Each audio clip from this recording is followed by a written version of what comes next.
What's up, Tube? Who's with me? Tonight I have a Vector and a bag of dreams. Bag of dreams, I believe came from, I don't want to say where it came from just in case I get it wrong. I think it was Tactical Edge. Sorry if I got that wrong. Yeah, I got to do this. Got to get it out there. Skirmish is on tomorrow, and people want their blasters. So we're gonna get this going. Figured I'd just do the live thing, because here I am. Now, pretty sure I'm streaming. Hey, Jeff's in, so I am streaming. Alright, cool. Alright. So, yeah, this got dropped into me the other day with a message. Put this in that. And so here I am. Trying to make it happen. What is everyone doing on this fine Saturday evening? Alright, I don't think we're going to need either of them.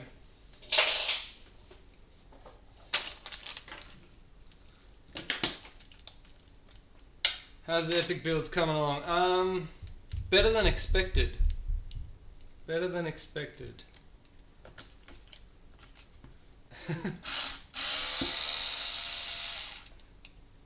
They're just, I mean, like everything else.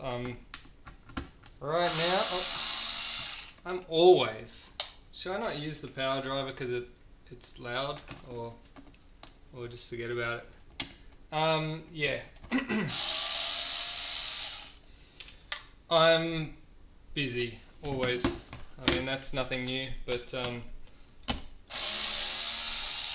seem to be more busy than usual.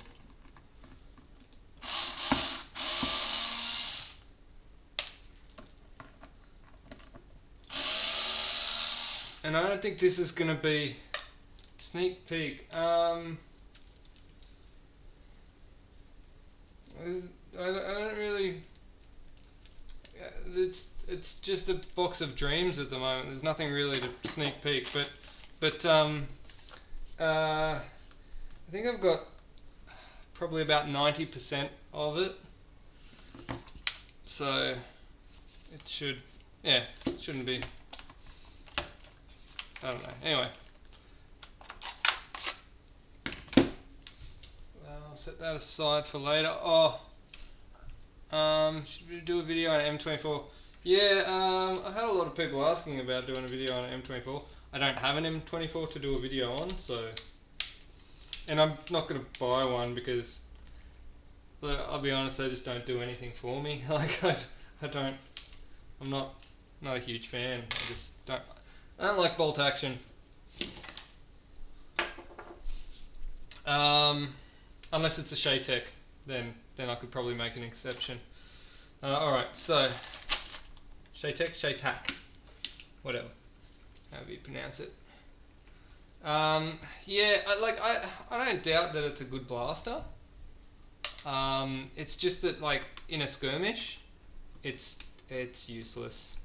Like, if you got a bolt action in a skirmish, you're gonna get killed. I have enough trouble with my Mark 12 with its slow rate of fire. But M24, you'd be like, I don't know, you'd be dead before you even get the second round off, I reckon. Vector controversy. Tell me what I don't even know what the vector controversy is. What is it?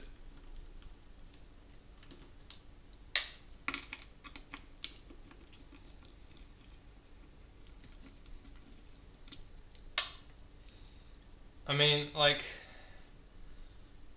the main reason I do this is for skirmish purposes. I I don't get to like play in my backyard or anything. It's like it's only at the field. So I don't.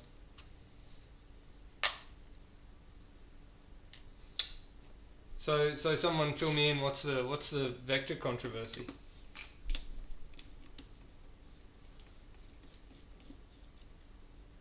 Anyone?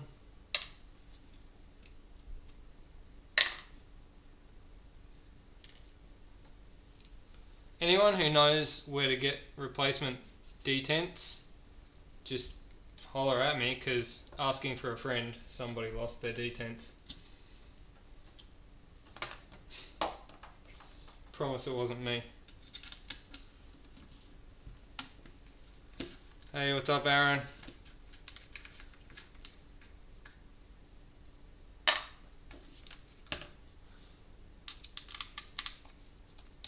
You know what I think's pretty cool about the vector?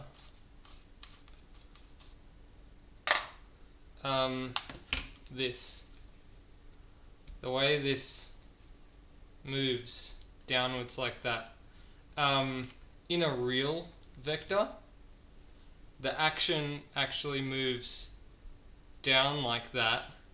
So the theory is the recoil wants to make the gun go that way, but because the action is going back down that way, it draws the gun down that way. So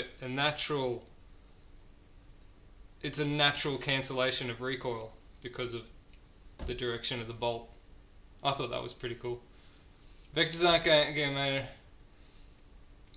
Either Chris getting angry or the government thinking it's a weapon. I'd say it's Chris getting angry, because I hear that Chris are pretty tight on their licensing, and if you can tell, this is not a Chris vector, it's a Chris Vakukta. It's not a vector at all, it's a Vakukta. And I'm pretty sure that was some lame attempt to get past licensing Chris Vakukta. But they're still using the Chris name, so yeah.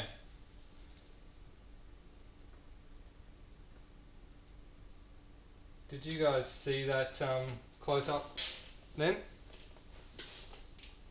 I wasn't sure if I actually switched the camera properly.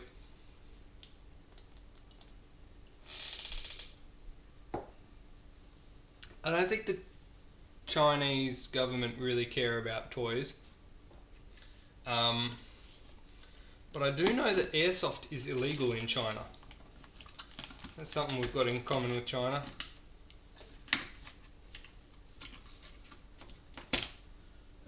Jeff, where's Jeff? How's your Vakukta?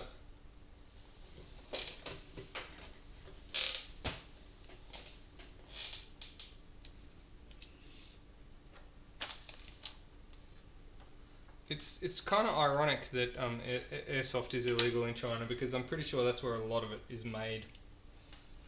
So, it's kind of funny.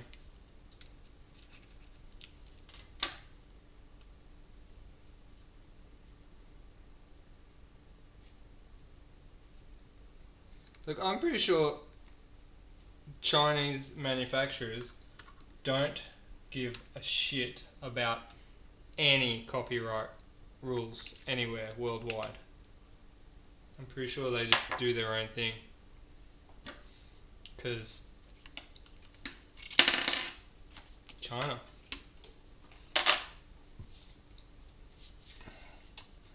You're not going tomorrow, Jeff?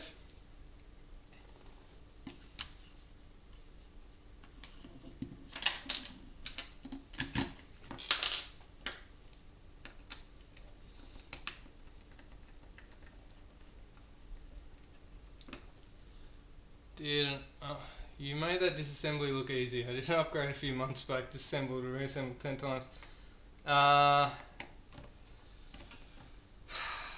Peter, if you look back to, I think, the first vector video I did,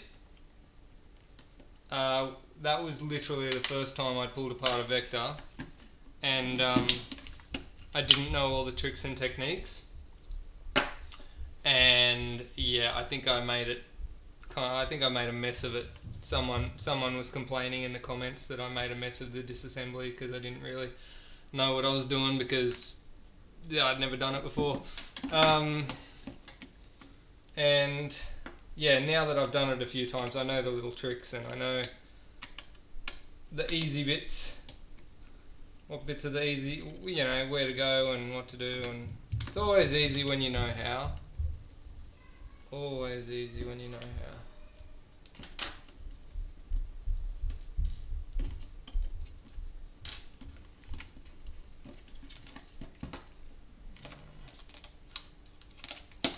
Remove this spring screw.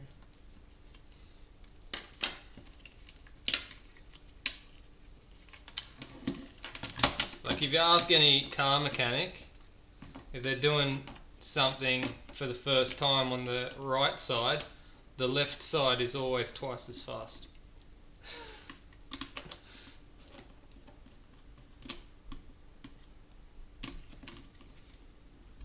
Ah, rough. Canyon, Homestead to Cotton for barbecue. Oh, Lanyon. 8 years ago tomorrow. Did your mate have a Supra at one stage, but he crashed his bike down in Lanyon?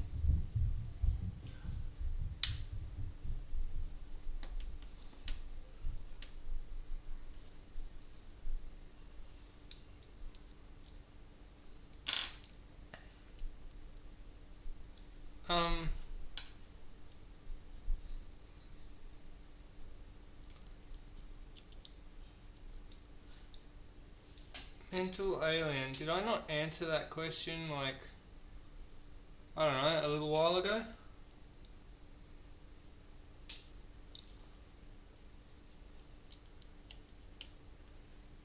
If someone gives me a video to... Yeah, you already responded to the same question.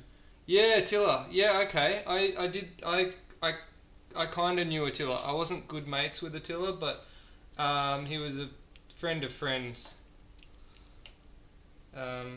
Yeah, oh, that kind of bums me out a little bit.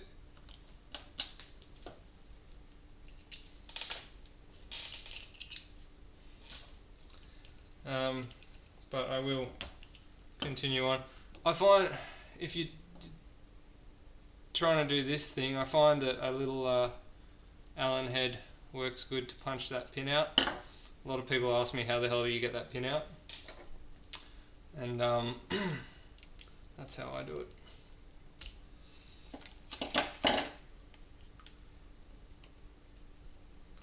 I wonder if any of my mates will be going on that cruise. Like, I'll be honest, I didn't know it was on. I'm out of the loop. I don't know. I'm so busy with other things. Can we get a leg reveal?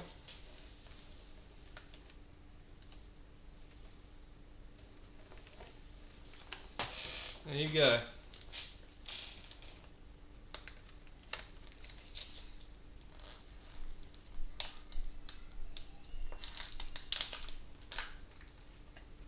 How high FPS to make the gel ball break? 400. 400 and higher. Oh wow, guys. Can you hear that? These are metal. These are metal bits. I didn't even know that. I just literally opened the bag for the first time. So yeah, this will be my first time doing a metal bit upgrade. That's kind of cool.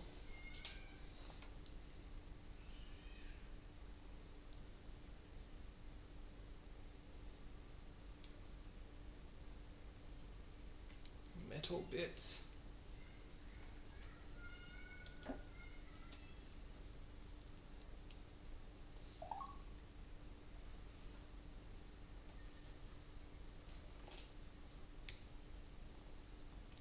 So yeah, so I've made 500 FPS gel blasters, and yeah, the gels don't like it. I think like 7 out of 10 will break, and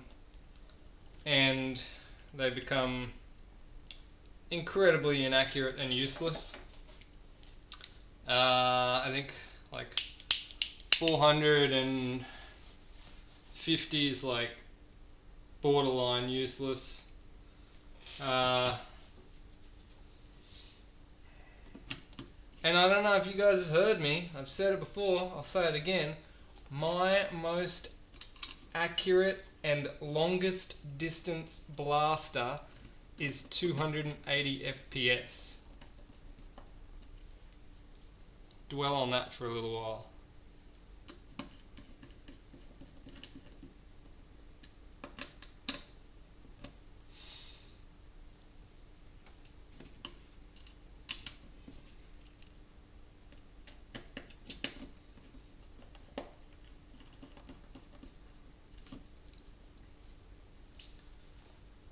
Tuning in from SA. Hey, what's up?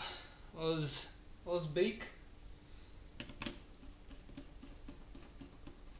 Alright, so that's a metal retainer there now. A metal charging handle, not retainer. Cool. I wonder how many other bits of that kit are going to be metal. All of them. Okay, cool. Righto. I didn't even know that. Did not even know that was a thing. What I'm going to do next, because also in this bag of stuff, there's a barrel, a spring, cylinder, a plunger head, gears, nozzle, motor. So this could get real boring real quick, but that motor's got to come out, so I might as well just desolder it now, get it out of the way. Is the cylinder port? Yeah, it is. Can you?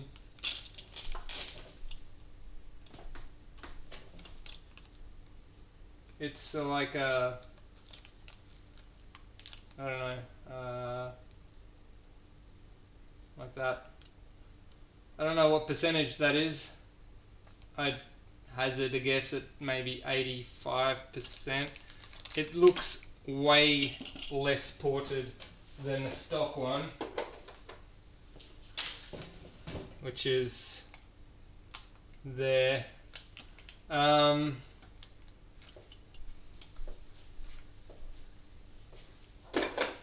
I could do a,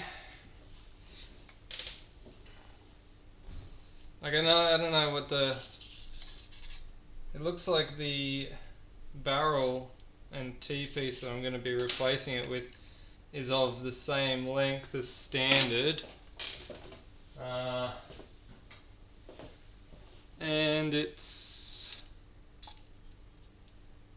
7.47, 7.49, let's call it 7.5, just under 7.5 mils, which is actually, I think, wider diameter than the standard one, because the standard one is do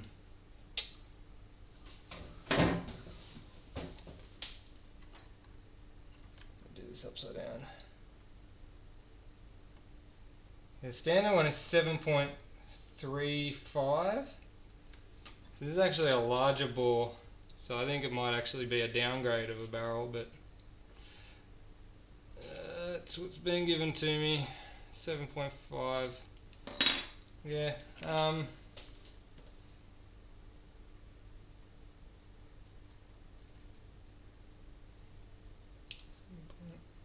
Yeah.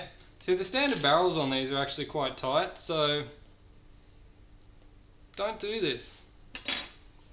I don't know, why would you do that? But Customer gets what the customer wants.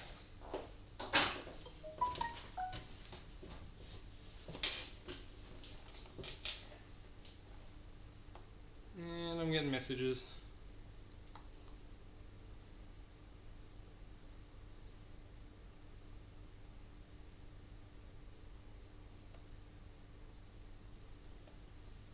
Alright.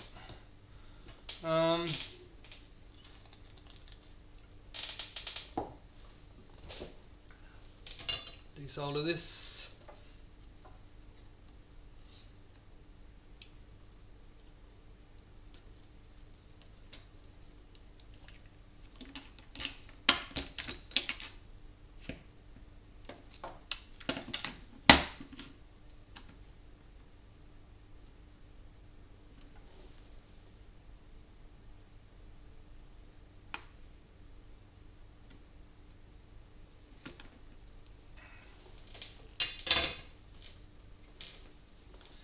Alright, I might move back up to, I might go, how's this? You want to do that? Nah, that's a bit crap. Let's do this one.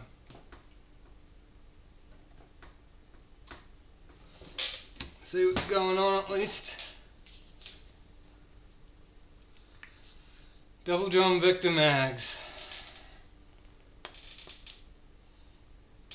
You want to get the M4 Punisher, but some of your mates are saying it's bad. Hey, speaking of M4 Punisher, speaking of,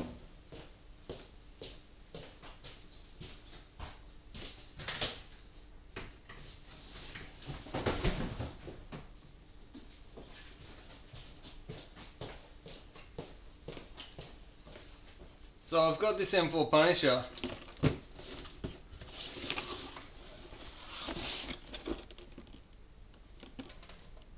There, and I'm going to do a video on it a bit later on, but basically I'm going to give it away. I don't know how I'm going to do it just yet. It'll probably be some sort of random selection from comments or something, but funnily enough, Jeff, who is in this chat, said to me, hey, do you have any use for a Punisher? And I said, no, not really, but I could probably give it away. So that's what we're gonna do soon. I was thinking, because I'm like, what, 4,800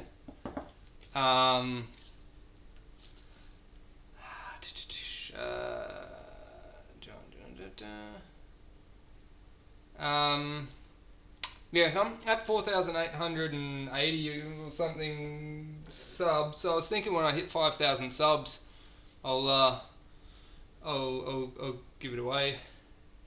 Just, I mean, I'm not going to do anything to it because it is a pretty basic blaster. It's pre-Gen 8, and I don't know that it's worth upgrading or anything. It's just a fun toy, I think. It's a very cool looking blaster, but I don't think it's skirmish ready. And as I've said before, that's what I do, and that's basically all I'm interested in. I'm not really super interested in things that aren't going to be useful in a skirmish.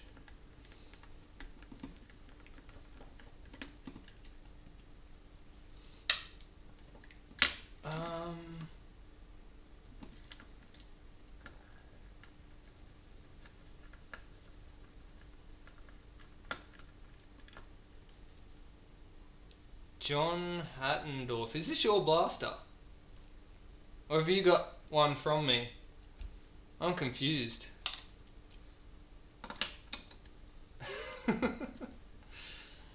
Dean, how is the plug cutter?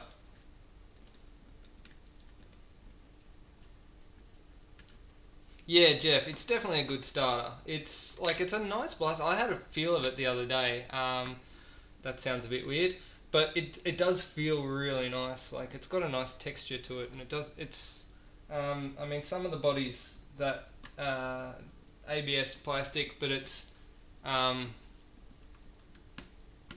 yeah, it's like it's got a nice feel to it. I don't know, like I actually thought some of the parts were aftermarket on it, but that's just the stock bits. But anyway, whatever. It's not like something that for me, it's not my thing. But like, if you haven't got a blaster and you're just looking for something to start off with or to play around with, then definitely, by all means. And like I said, I'll probably like do some sort of competition where I give it away when I hit 5,000 subs or something along those lines.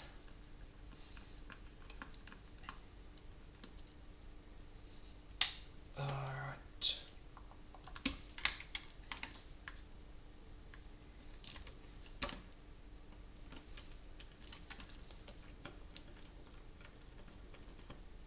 Working on getting a custom CNC GBBBB pistol.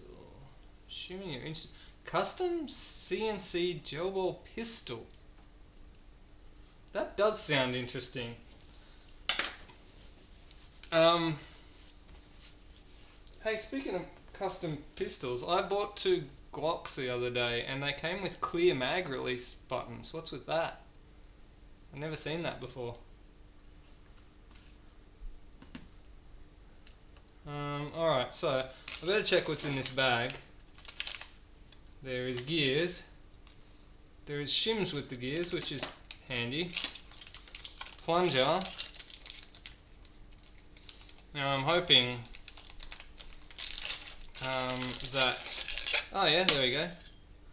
The plunger has been suitably modified for vector.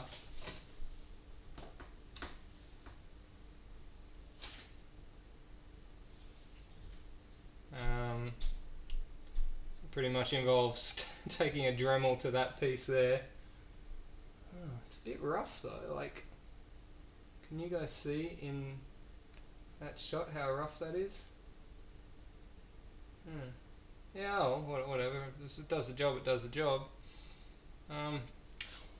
Still got Chad in it from whoever did the Dremeling. They didn't file this down though. I usually take 0.5 millimeter off of this as well. Oh, if it works, it works, I hope. Haven't done one of these exact kits before, so I'm assuming it works.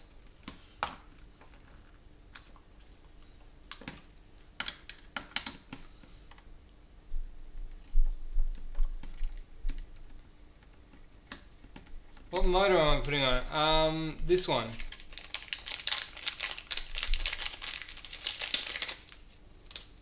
Again, I don't know what it is. It just came in the box. It's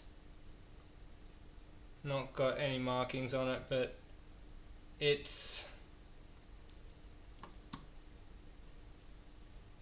I think it's a 480. Interestingly enough, these motors in the Vector are not the same as other motors. Let me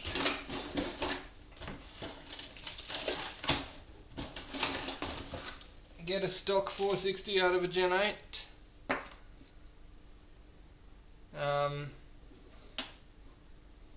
Can you see that? No, you can't.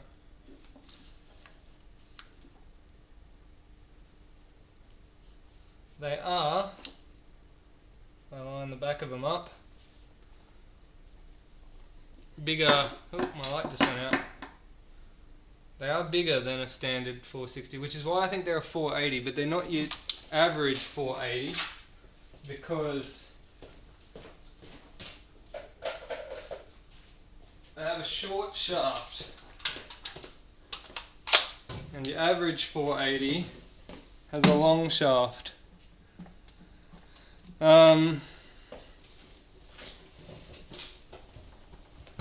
What that means, I don't know, but it is a bigger motor, so keep that in mind. If you are upgrading your Vector motor, you need to get a specific Vector motor to upgrade to.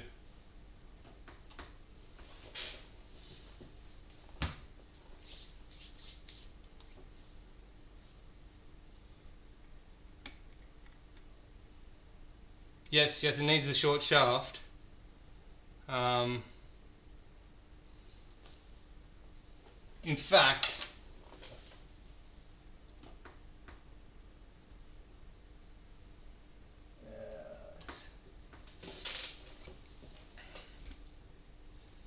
this shaft has been cut off. Not even square at that. So it is literally it's literally a 480 with a shaft cut off. So there you go. That's how you vector. You get a 480 motor and you get a plunger and you grind the hell out of them. Oh well, if it works, it works. Gosh, a little bit rough though. Look, that's not even square. Look at the angle they cut that on. Man, am I a little bit picky, or is that no bueno?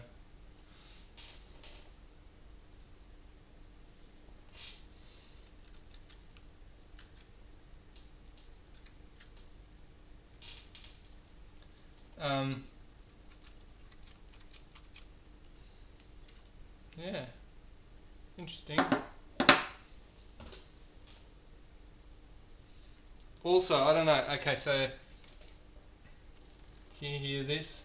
I'm just going to be real quiet so you can listen to this.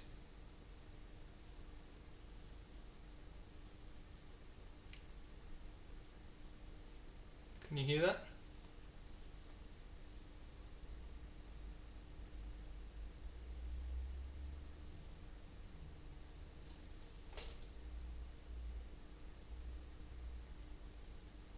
Alright, now, can you hear this?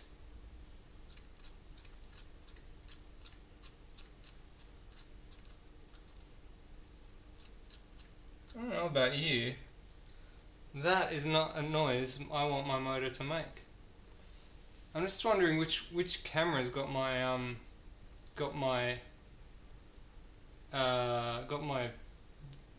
microphone on it. I think it's this one. So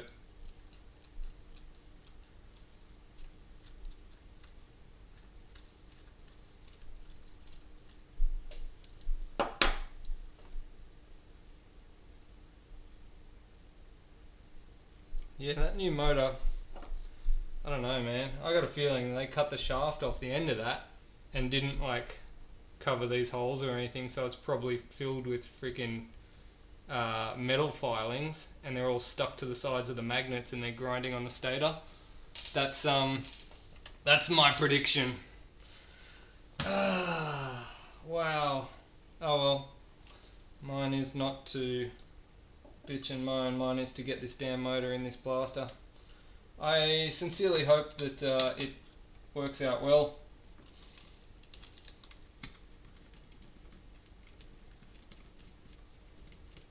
Yours came bound. What do you mean bound?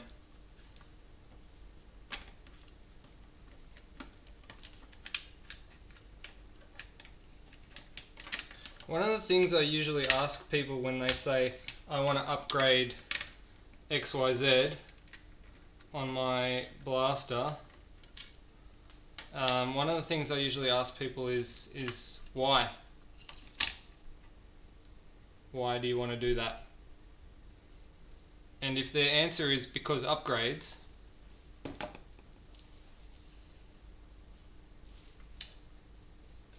is it really an upgrade? I'm legitimately concerned that when I finish putting this blaster together, it's going to have a barrel internal diameter that's too big and a motor that's potentially not that great. I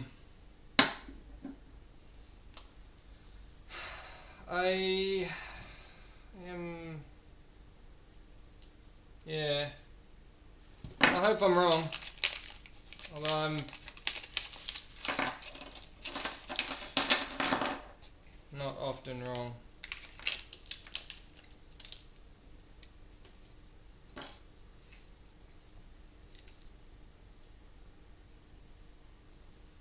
unfortunately,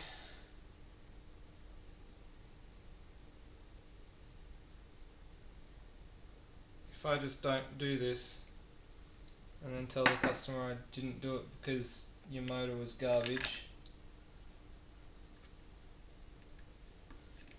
I don't know, like I'm not, yeah, maybe I'm overreacting, maybe it's going to be okay. Maybe it'll all be fine. I guess I'll find out.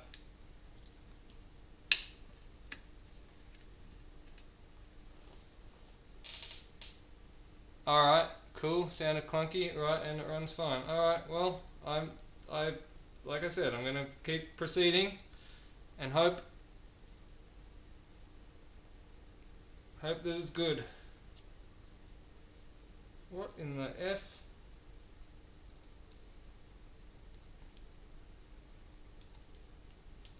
I can't even tighten the grub screw on this.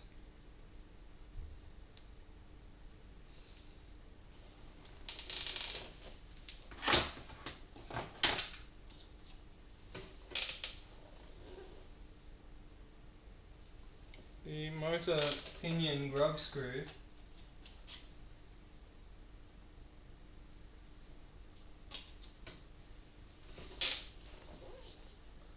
cannot be tightened or loosened for that matter.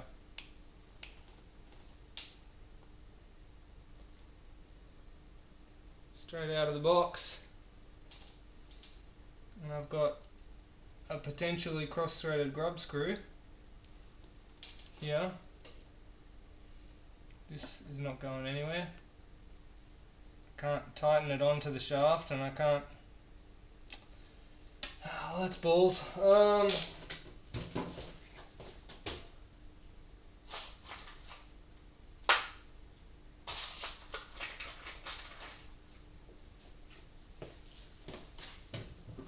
Came with other grub screws in this box though.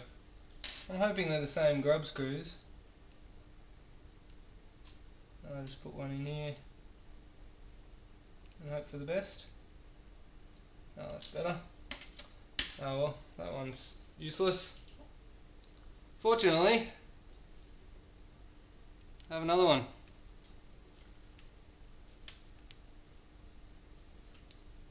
Which I can actually put in.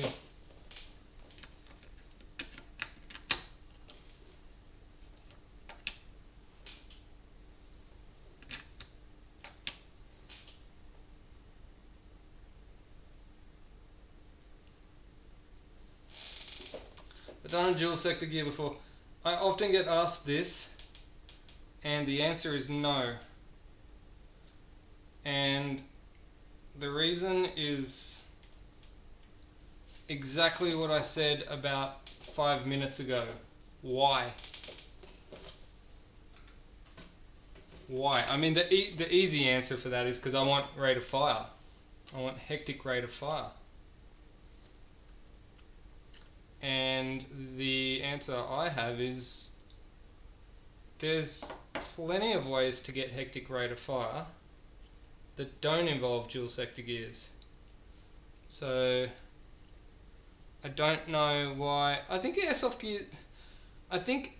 gears are compatible. I think you will have to do some modifications to the plunger ladder gear and that sort of stuff if you want a dual sector gear. Like, it's not beyond realms of possibilities. It can definitely be done. I could do it. I just don't see why. Like, I mean, I've made some pretty hectic fire rate, 40 round per second blasters without dual sector gears. And I mean, how many rounds per second does dual sector gear really get you? Like, if you were to go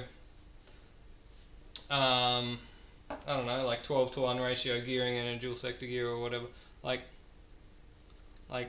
how much rate of fire do you really need? Because I know even with a 11 volt battery and some mild upgrades, the rate of fire of these things is so good that it's just like destroys your magazine in 2 seconds. So like, unless you've got a drum mag that you can just like you're gonna be like replacing mags non-stop. And I mean, yeah, I got some pretty decent fire rate blasters, and I mean, I'm quite happy with their rate of fire. I don't feel the need at all to go DSG. I know some people like it. Some people, I don't know. Just it's. I've seen it. I know how it works. I've seen a lot of people wanting it, and then I've asked why.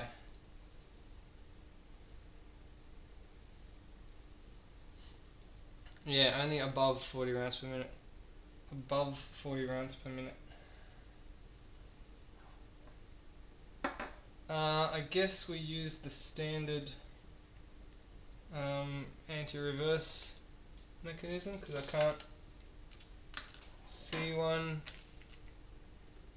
in this kit, so we can't use that gear that came with it. Plus I'm going to have to well, this cylinder's got to come out anyway, so I might as well come out. I got to do the shimming on all these gears. Alright. Cool story, bro.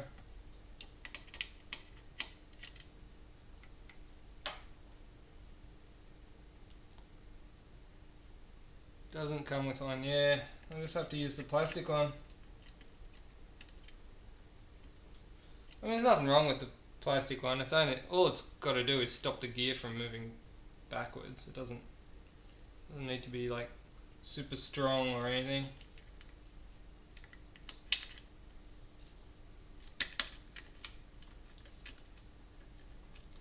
Did you find that the box needed a lot of shimming when you did yours?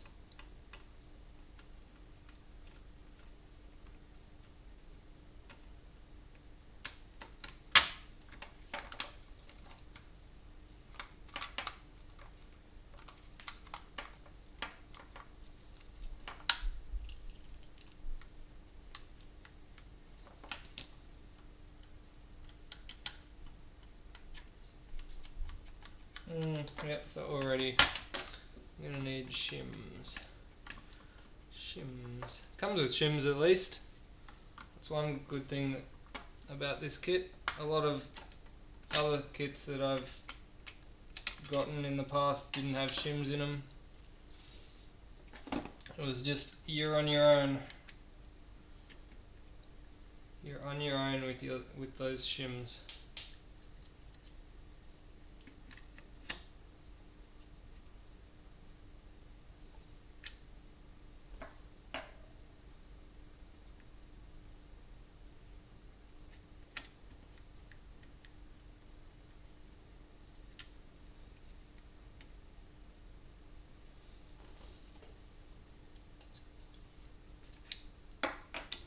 Alright, so what I'm doing now is I'm adjusting the motor to bevel gear clearances, if that floats your boat. Just checking how much play is in this one, and just from the quick look that I'm having right now, I can tell you the shims are going to go on top.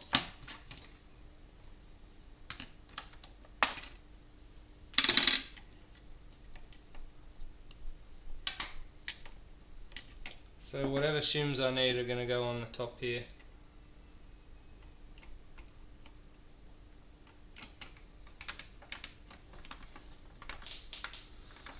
How did that Titan MOSFET go, dude? I have been so busy with everything else that the Titan MOSFET I haven't got I haven't had time. I've been inundated with the sort of builds that are like, I need this by this weekend kind of build, and being that it's not like a real what's the word? It's not like a high priority one. Like I really want to get it done. There's a whole bunch of stuff I really want to do. Like there was a dude who sent me a the Halo blaster, the MAC4 or whatever, MA4C, whatever it is, that Halo one, right? And I really want to put the Gen 8 gearbox into that Halo blaster. And he sent that to me literally last year, like so long ago, and I'm sorry. I'm sorry to that guy that I haven't got around to it. I really am sorry, but I don't know, man. Like it seems like every single day I get another 2 broken blasters or something. I don't know. I don't know what's going on with my time. Not to mention that I have other things to do, like that don't involve blasters. So it's there's all this other stuff that I really want to do. I don't know if all the shims that this came with are all the same size, or if there's different sizes, or what. But yeah, they all seem to be 0.3s, so I'm gonna break out my own little stash. I need an employee. I do. I need like a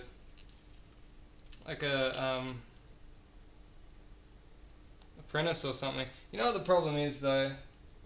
You get the apprentice to do the job, and then I guess so long as I like sign it off and everything first. But if they fuck it up, then it's my name. You know what I mean? Like, don't get that low Guido guy to do your blasters. Did a shit job on this one. Yeah, and I'm a bit OCD. Everything's got to be right. I don't know. Like I'm special. My mama says I'm special.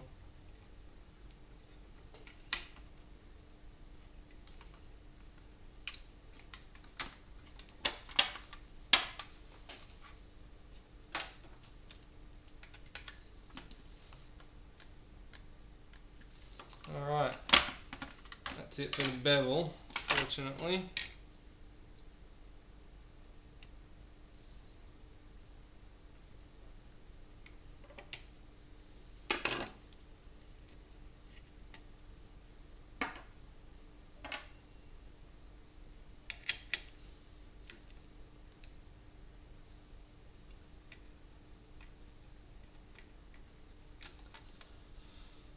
What is the FPS gonna be?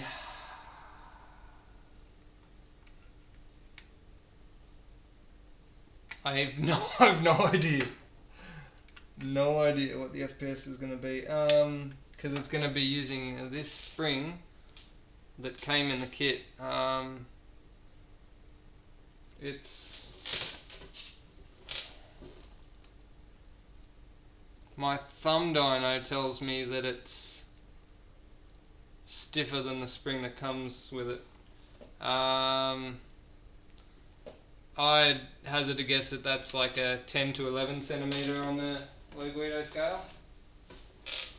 How close do you reckon I am? Should I chuck it on the dyno? No, we don't have time for that. I gotta shim this box.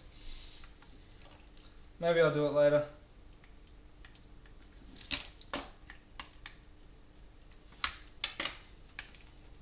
Has anyone else found that spur gears are always quite tight and they don't need shimming? Yes, said everyone ever.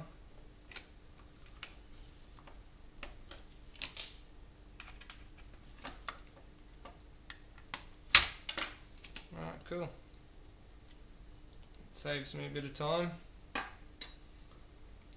And the sector gear is the opposite. Always needs shimming. Ridiculously loose.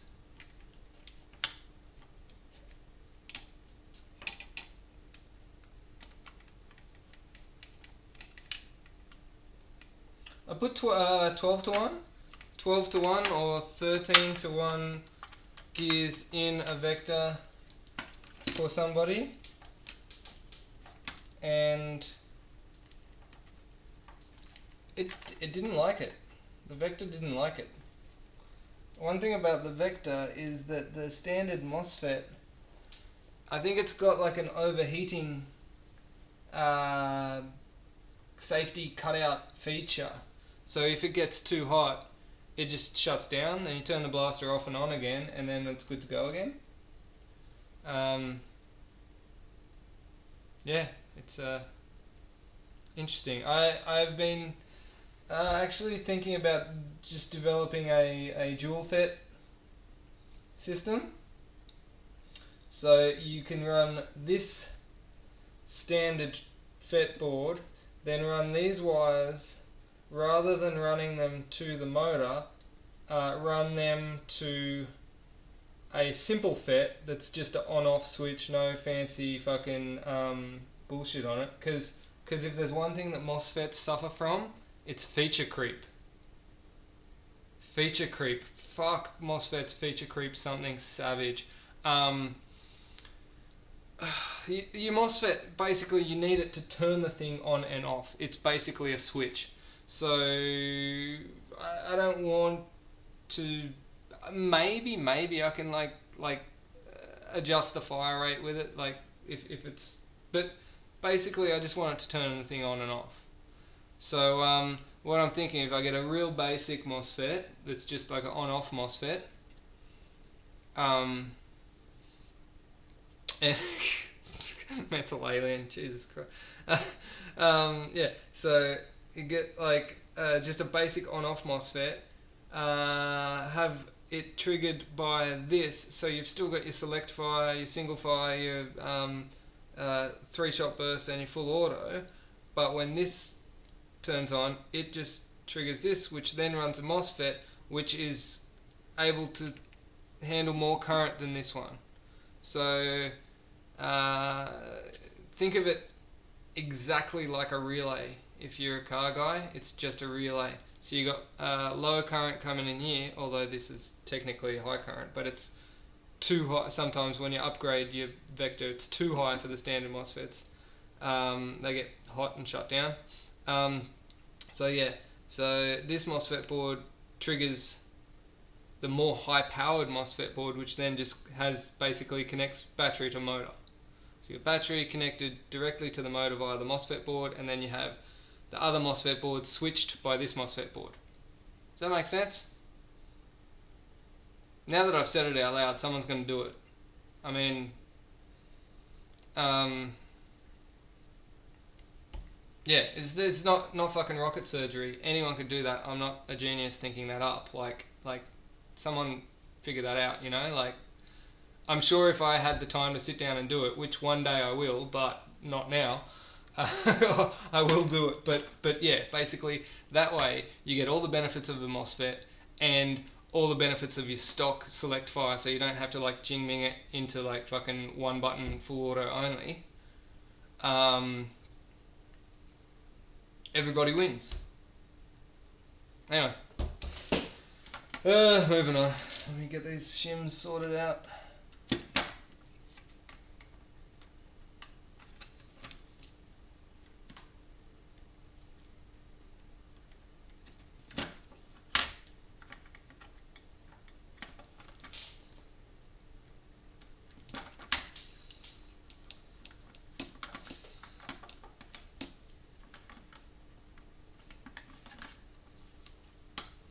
At least I can access the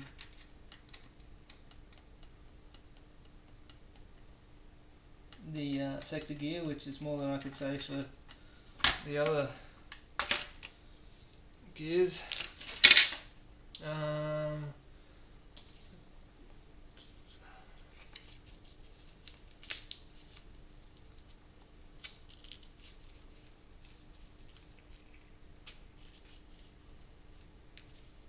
One thing about this, I'm still using the standard solid bushings, which tend to require a hell of a lot less shimming than ball bearings. So that's, I got that going for me at least.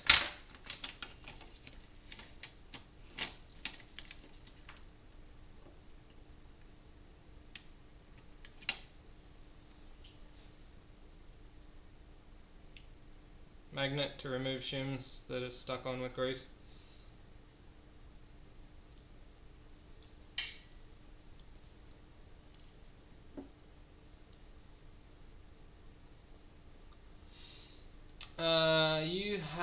Have you used alloy skeleton foregrip? Alloy skeleton foregrip, as in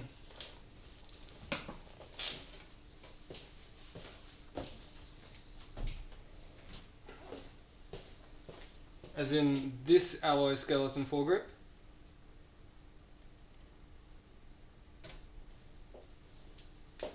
And if the answer is yes, then yes, it's awesome.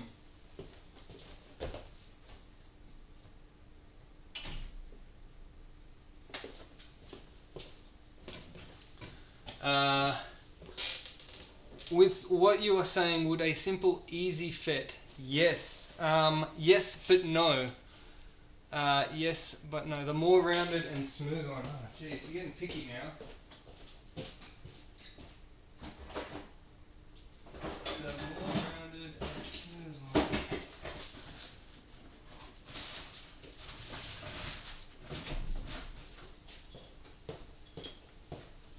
This one? It's equally as awesome, okay? They're all good. They're cool. I like them.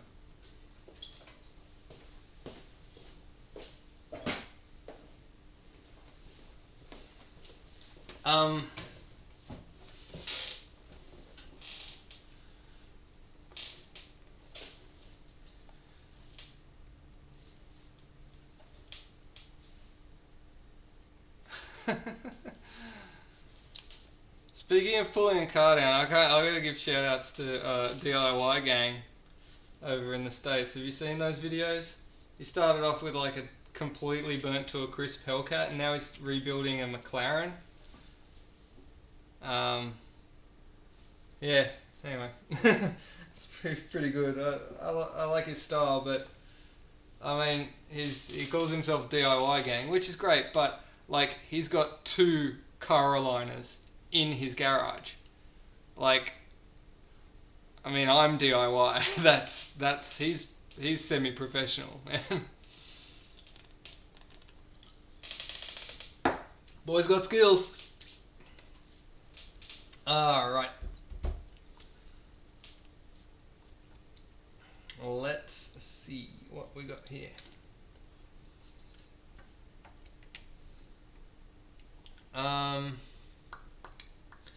Simple, easy FET or similar? Yeah. Tell you a funny story about easy FET. Oh dear. I'm gonna upset people again. The dude who actually makes easy FET messaged me some time back, and he was like, "Hey dude, I'll send you a sample of my easy FET so that you can do a review video, and then you can, you know, review it and tell people about it and how good it is or isn't or whatever." I'm like, yeah, cool, no problem, sounds good. Never heard from that guy again.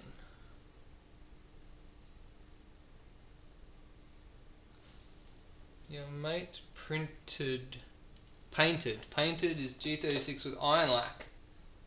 No prep. Worn off after 6 months, still looks the same. You know what's funny about iron lac? GMAC?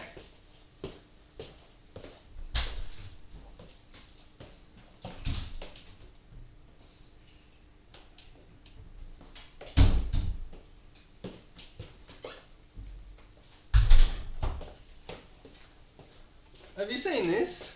Have you seen this stuff?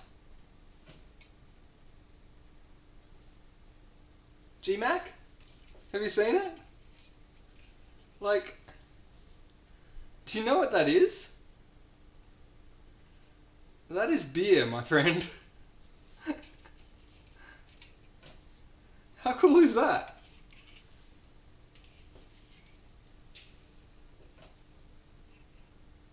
That is Iron Lac beer. No shit. I bought that. I bought a 6-pack of that purely because it was Iron Lac beer. I'm like, come on, really. I drank 4 of them, and then I'm like, I haven't drank these because I just want to keep. I actually want to put a fat cap on the top of these, so that it just looks like paint. And then when I crack one open and start drinking it, people are gonna be like, "What the shit are you doing?" Is it painty? Tastes painty. It's got that slight thinners aftertaste.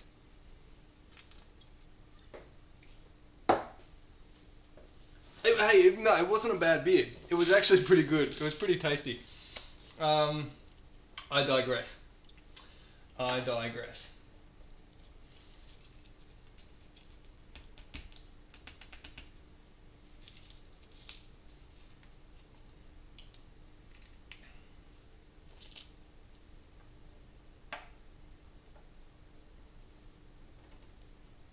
How many people are going to check out DIY Gang after this? Tell them Low Guido sent you. Nah, for real, I'm actually enjoying the series. I watch a lot of car stuff on YouTube. In fact, I only watch car stuff on YouTube. You'd think I'd watch like Blaster stuff. I don't watch any Blaster stuff. People always be like, "Oh, have you heard about this new latest Blaster, the something that's on this video?" And I'm like, "Nah, haven't seen it. Don't have time. Any time I have for YouTube videos is when I'm making them."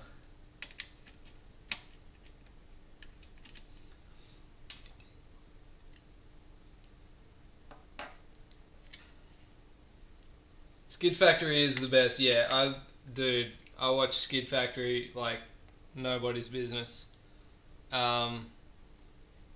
You can, I think I comment in there sometimes, but not often. I'm not really a commenty kind of guy, but there is fucking so much grease in this gearbox that I can just reuse what's in here. So much smooth.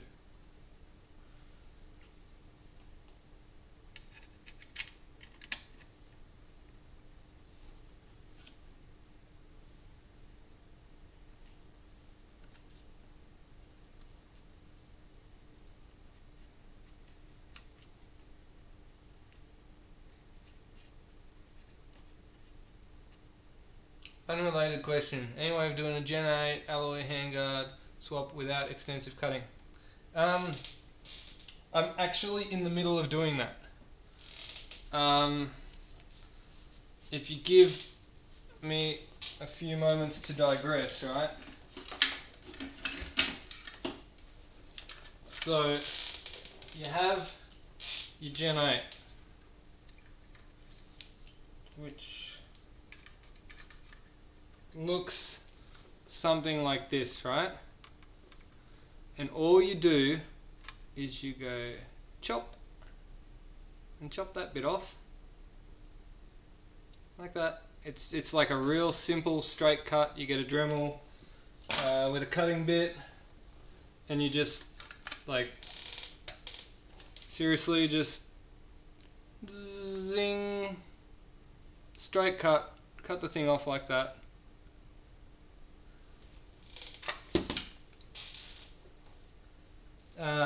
Then you get yourself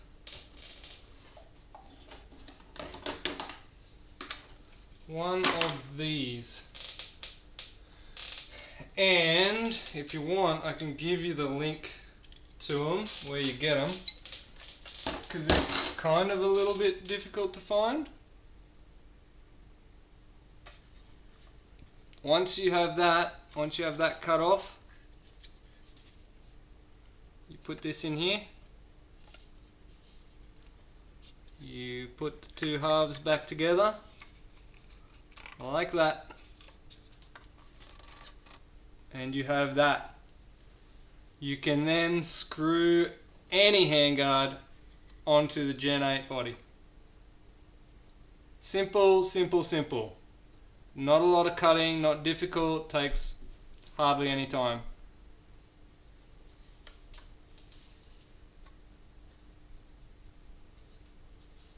You got an upgrade kit for what that has plastic shims? Ever had to adjust the bronze bush on the Spurgy? I've had some that have been pretty tight. There was one that I just threw away and put a different one on, put a shorter one on. How to reduce the sound. Upgrade kit for plastic shims.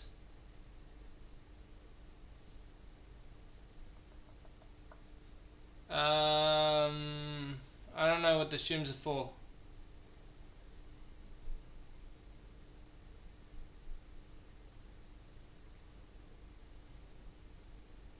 Do you want me to get you the link for the... Is Gen 10 a thing? No, Gen 10 is not a thing. Shush, don't you say things. There's no such thing as 2.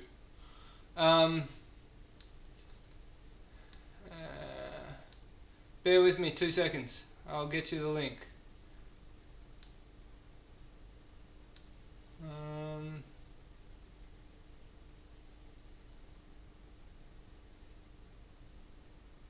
I know that I put it in one of my videos. Video manager, alright.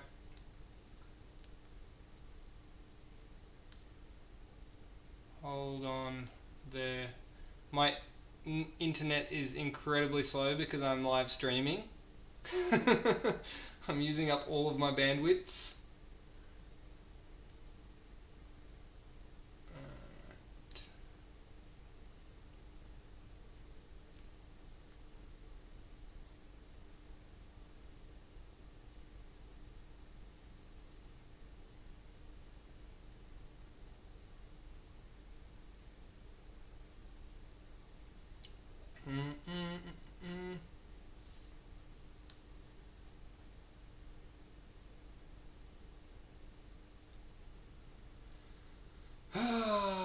Sorry guys, gotta find it. Where did I hide that link? Here it is. Here it is.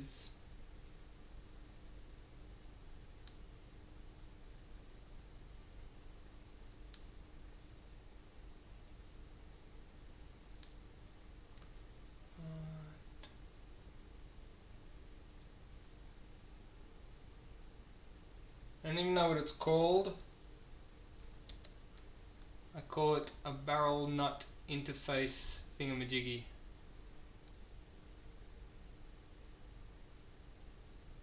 Alright. What's my highest rate of fire? 44 rounds per second on the well M4.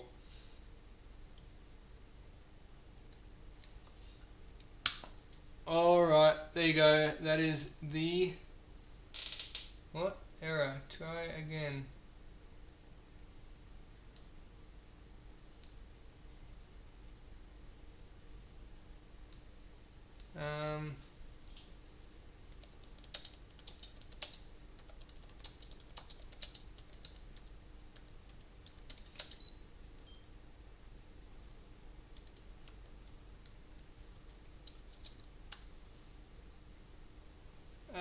Okay. I cannot write shit down in my own chat, but what I can do is put it in the description of this video. Maybe. Can I do that? I must be able to, because I put a link in the bloody... Alright, bear with me guys, sorry. Basic info. Alright, so I got the coffee link in there. I'm gonna put the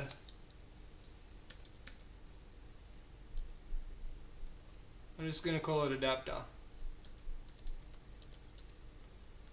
Alright.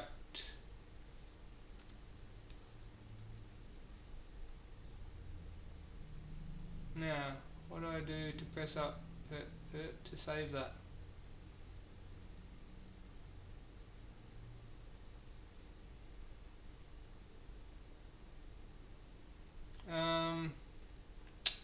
Yeah, there you go. Whatever. Well, it's going to be in the description of this video, the link. Alright, just trust me. I may have to put it in afterwards, after I've finished.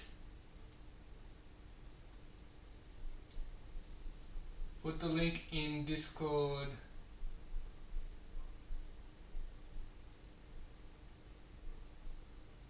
The link is the link to the barrel nut adapter for the Gen 8.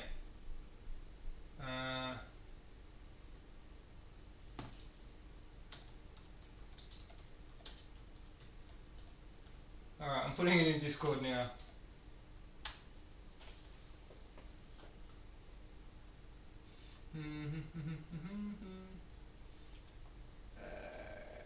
Okay. Got it, cool. Alright, have you guys been watching me on that tiny screen doing all the shimming on all this time? Sorry man. Sorry guys. How boring was that video? You would have been squinting looking at the top of the screen over up there somewhere.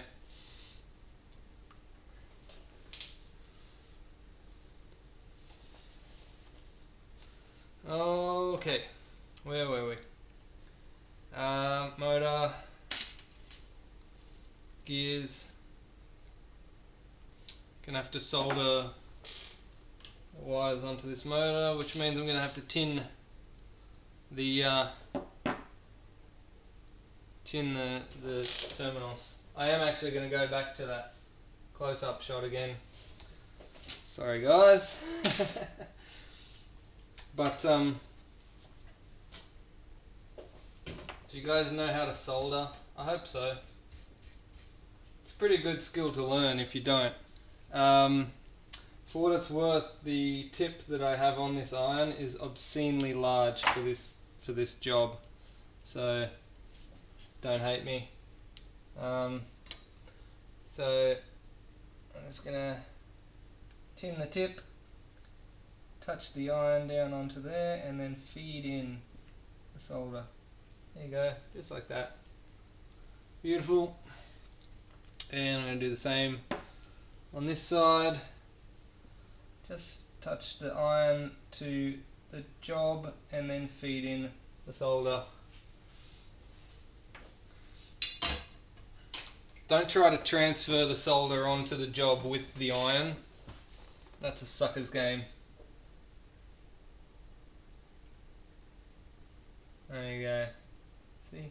Nice and tinned. So now all I'll have to do is push the wire on and hit it with the soldering iron.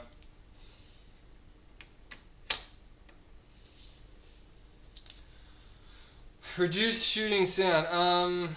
Yeah, padded. Here, look, padded. If you get a padded head on the plunger, that will reduce the sound. Or a padded cylinder head. I don't have one here on me, but yeah, padding between here and the cylinder head, either on this side or on the other side, or both. That will make it quieter. Now I'm going to put this. I'm going to put this thing on.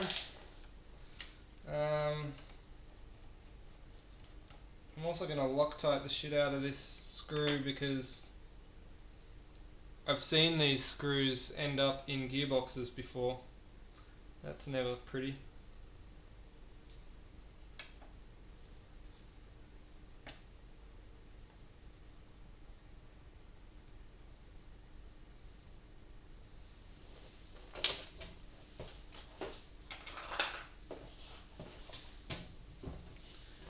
I'm going to use the I don't want to ever get this off Loctite.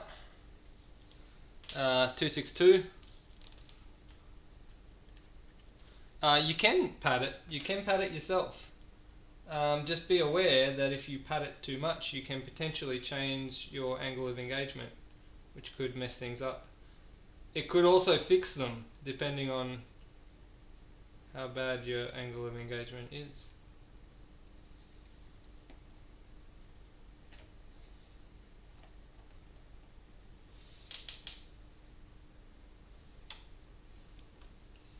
Alright, I'm going to do the vertical screw thing. I don't know if I've told you about this. I don't know if there's an easy way to do this.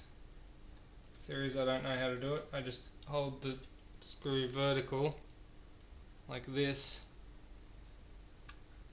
like that, and then I'll just be able to screw that on like that. Tighten it up. Not too tight, you don't want to cross thread it or strip it. That looks like it's got a reasonable lowering on it. I don't know if I should leave that on there or go with the upgrade one. I'll just use what I've been given here. Actually, I'll tell you what. I'm going to do the old test.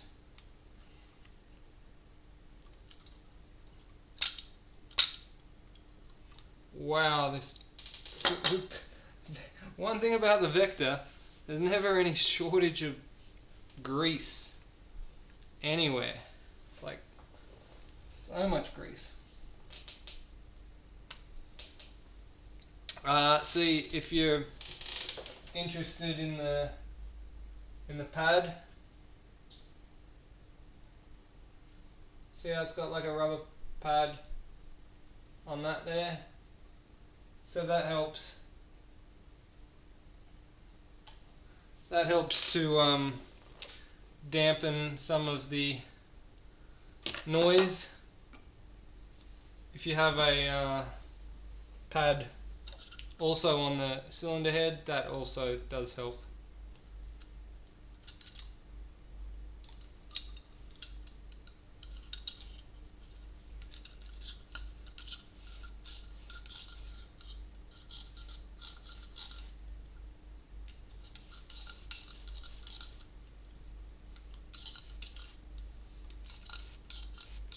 It's not the best seal.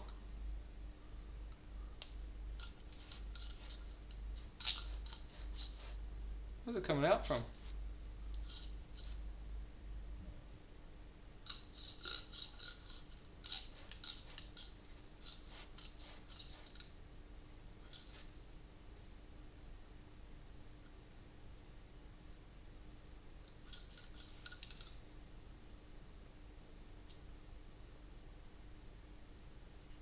Looks like it's coming around this O-ring.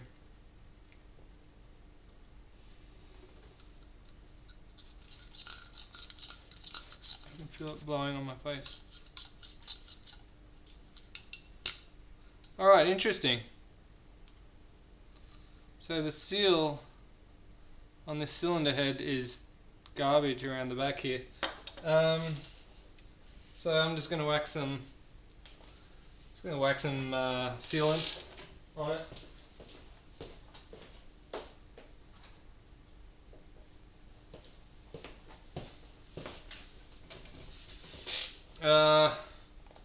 I'm using Permatex thread sealant.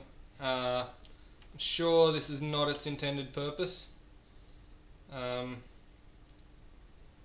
this is what I use on fuel lines, but I think it seems to do the job, so whatever.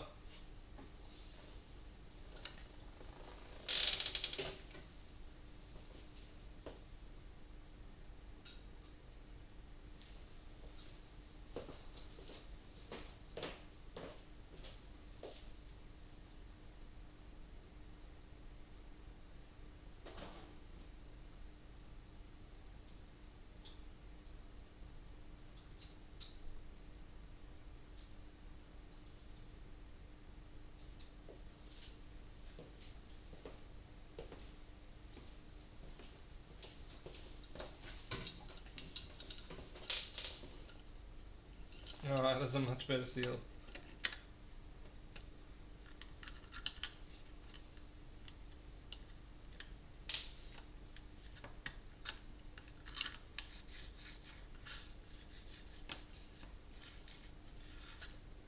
Alright, that's actually pretty nice little cylinder.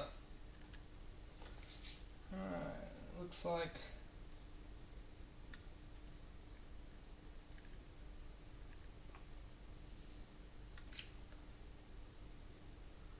we're not going to have any engagement issues there either.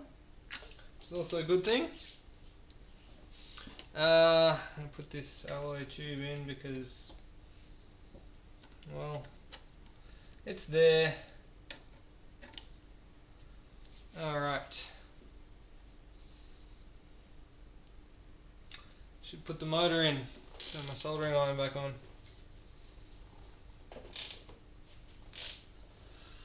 You have a blue nozzle, mate. Oh, you're right. You're right. You got me.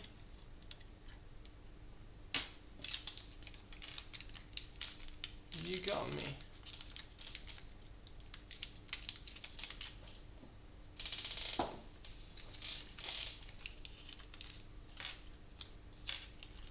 Alright, now there's 2 O-rings in this nozzle, which makes it good in my books.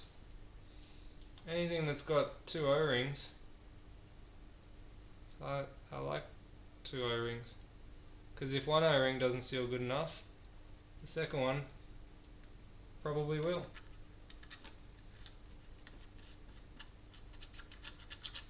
I just put a little bit of grease in there as well,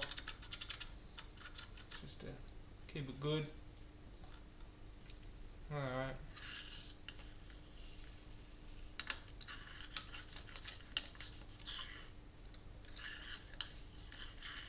Yeah, it feels nice. There's spare O-rings there as well. Come with it.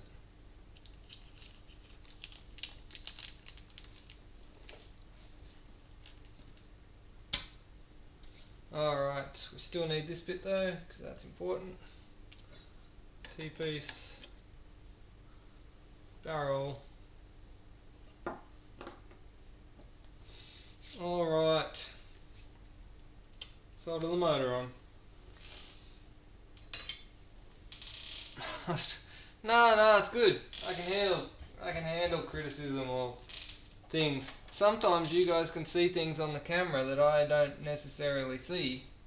So I'm all for that. I'm not going to solder this motor on yet though. Because you know what I'm going to do? I'm going to close the gearbox up first. Because it's easier that way.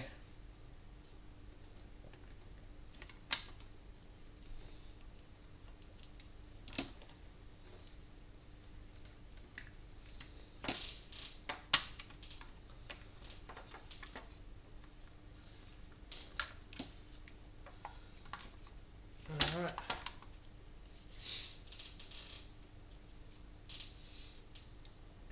And there's so much grease in that gearbox. I just smeared the grease that was already in there around. There is no need to add grease to that. There's so much in there. It's so greasy that like all my screwdrivers and everything are greasy, and now it's like super difficult for me to grip onto anything.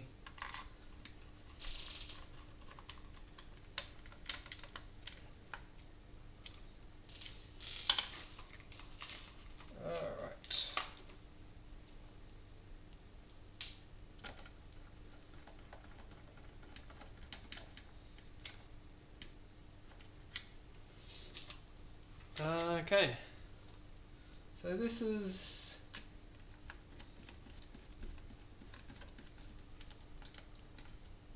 this is going better than expected. I thought this would take a lot longer, and given that I've been rambling on to you guys,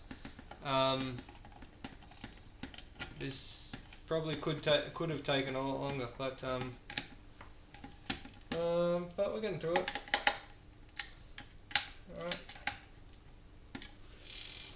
It's worth noting, if you like, all the gearbox screws are silver coloured, and they're all long except for the two at the front of the barrel, which are short, like this, and they go in the front of the barrel here. You can tell because they've only got the short bit of plastic to go into. Loctite the grub screw on the motor if I haven't already. That's a good call. That's a good call. I haven't put Loctite on it. 90% of the ones that I've built, I haven't put Loctite on the grub screw, and they've been fine. There is that 10% that haven't. So, I mean,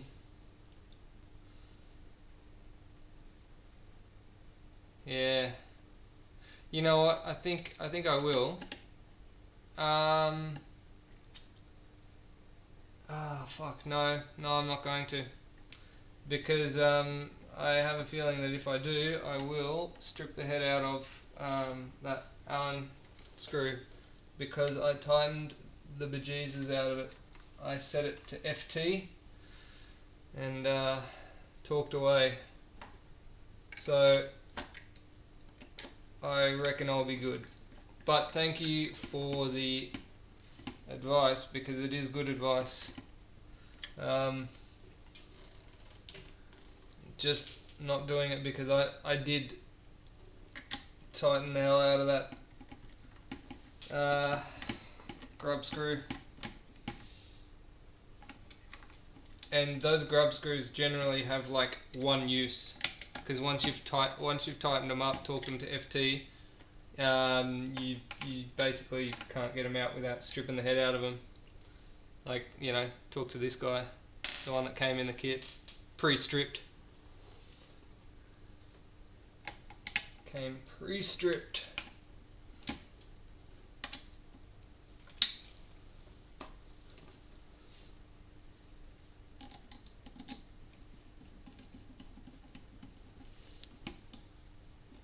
I've only had one grub screw come out and cause problems, but it did it twice, and it was on the same blaster. The grub screw came out, and then when I put a new one in, it came out again. And I don't know if that was because there was something wrong with the pinion gear. Maybe the thread was stripped out in the pinion gear, but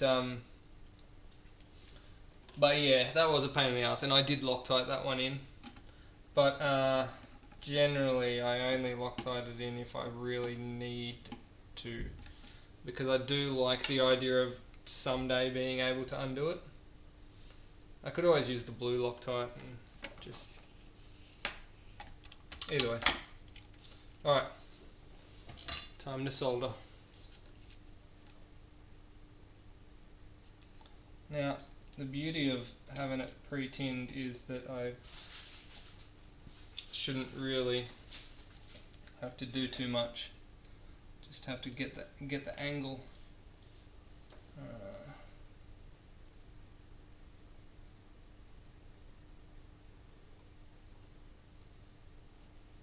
Angle of the dangle. It's all about the angle.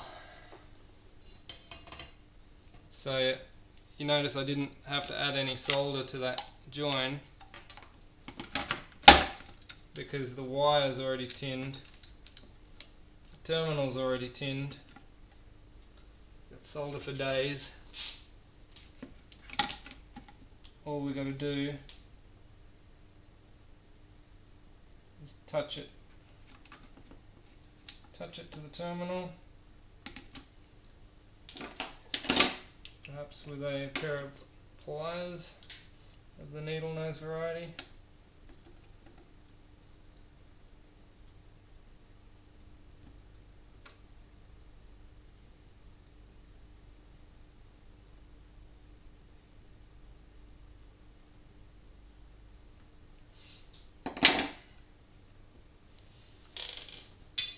And we're done on the soldering anyway.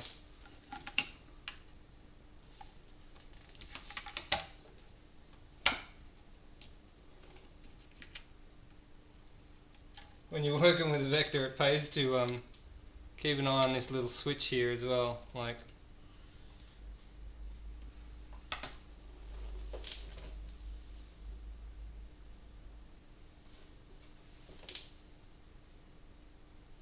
this guy here. If you mess this guy up, he ruins your day. Basically, if this switch doesn't get pressed for every revolution of the sector gear, the blaster doesn't stop firing. you just pull the trigger and it'll just go full auto forever until you disconnect the battery, or until this button gets clicked. I had one just the other day where the little metal, this little metal trigger plate, it must have bent like a micron to the point where it would click in, but then it wouldn't click out properly. And yeah, that was interesting. It would do random 3-shot bursts in semi-auto, and then yeah, but just something to look out for if you're playing with vectors. Alright, I think I'm on the home stretch on this one.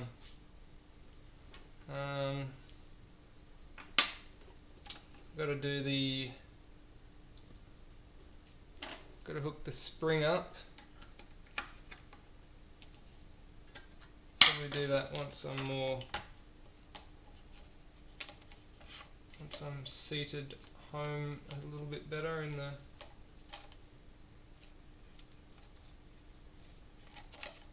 the housing.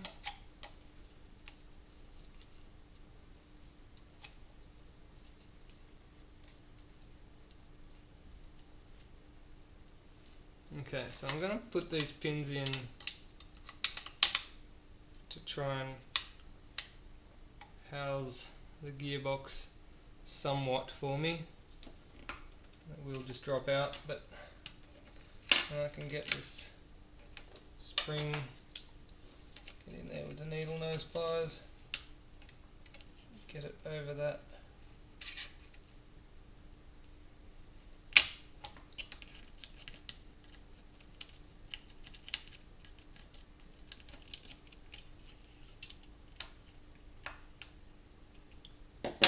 Helps when your fingers aren't completely covered in grease.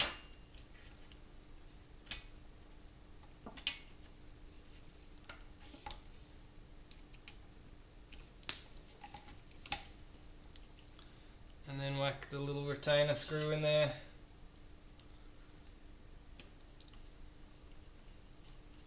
You're waiting for your Chi-Hi vector motor to come in.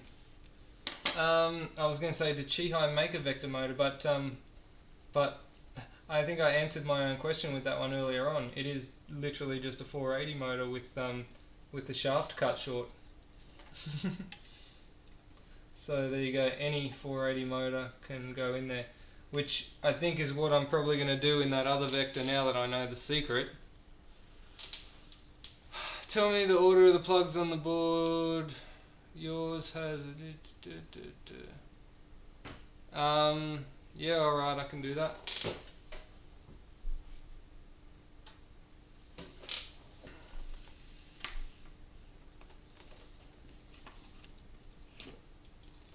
Okay, so the sector gear position switch goes here. See that? The mag priming switch is this one. The trigger switch is this one here. And wait, hold on.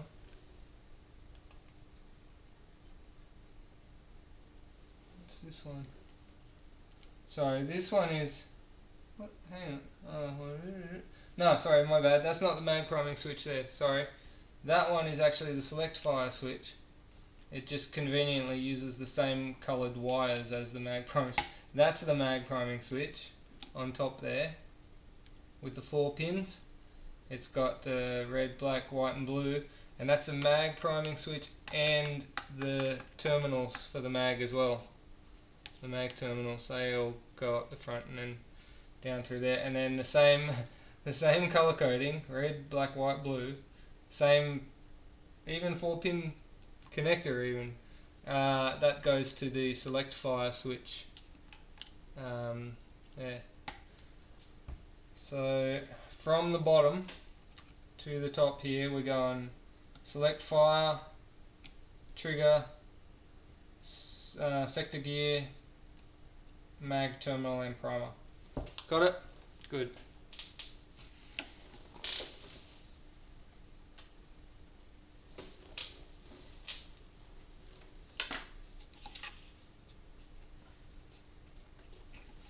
So yeah, apparently they did do an upgrade on the circuit board at some stage. I don't know if... Hey! I pulled this off expecting that I was going to be putting a black one in there, and there's no black one in this kit. So I really pulled that off for no real reason. So I guess, well, that's going back on again.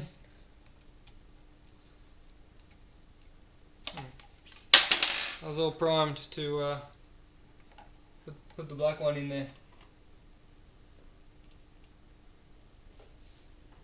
There is no black one. Oh well, I guess I'll just pop that back in.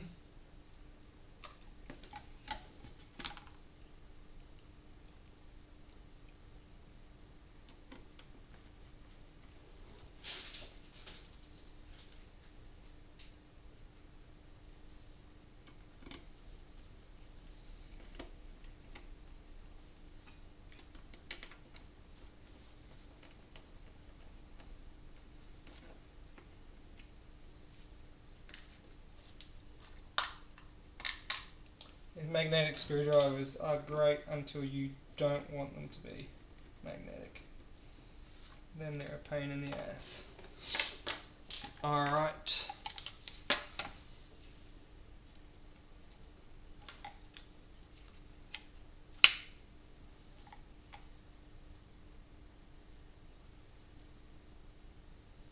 Oh, it's got a spring.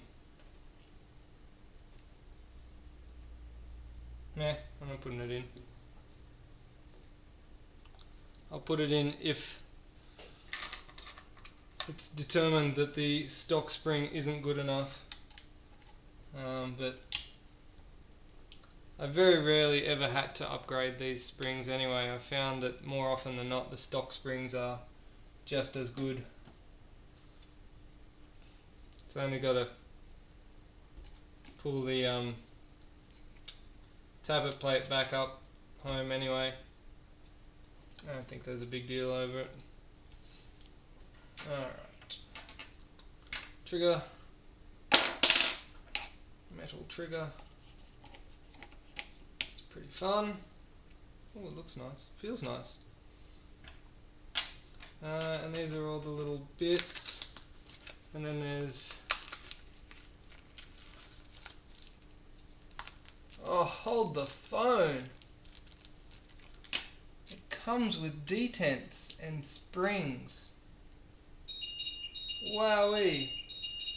And that's the sound of a battery being charged. Alright, shush.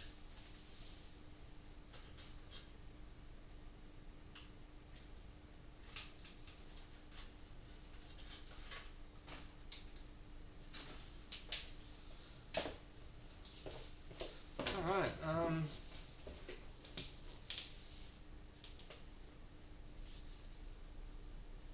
that's actually really cool.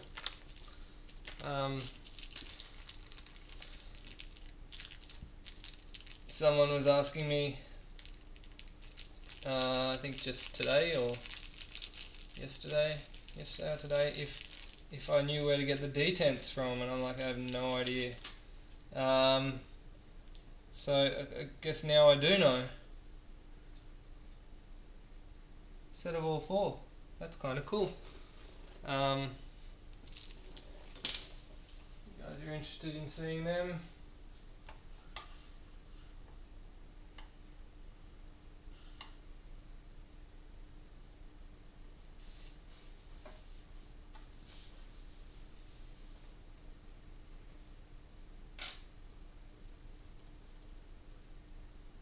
There they are.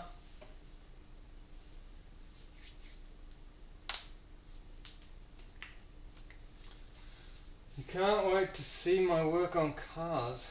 I think I had one video where I worked on my cars, or my car. Cars. Yeah, I guess I got cars.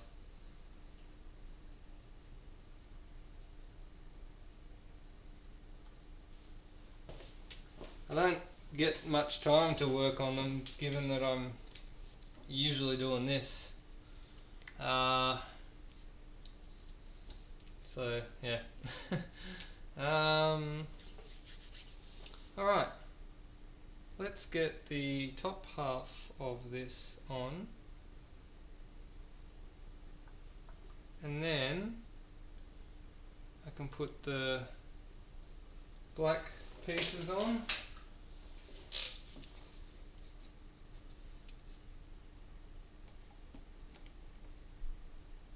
I kind of want to just give this a quick test as well, just before I put things back together. Make sure this switch is in the position, safety off, single fire.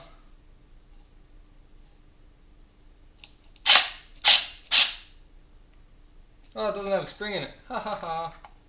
Derp. But it spins.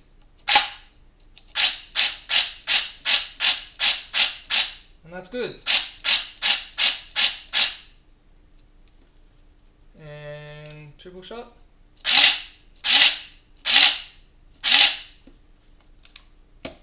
Alright, that is a good sign. Now, judging from that result, when I put the spring in, it should be good. I just need to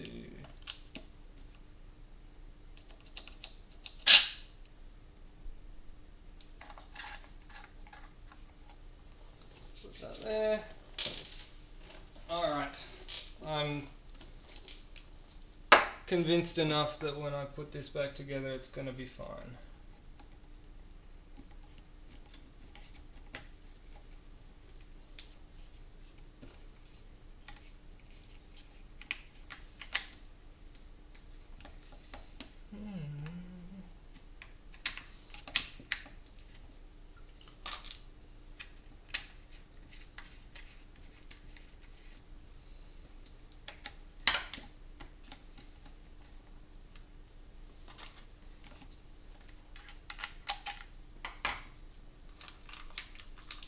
It's kind of cool that this kit has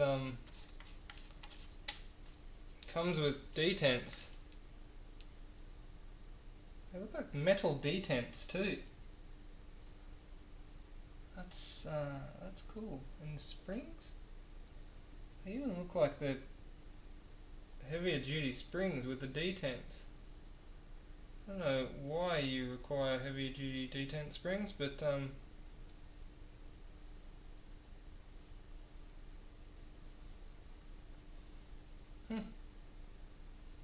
Cool. Okay, so pop this back together, get the body screws into it. So get this bit in too. Now we're getting somewhere. You can see the end in sight.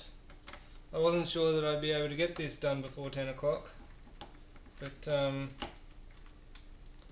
now I believe I can.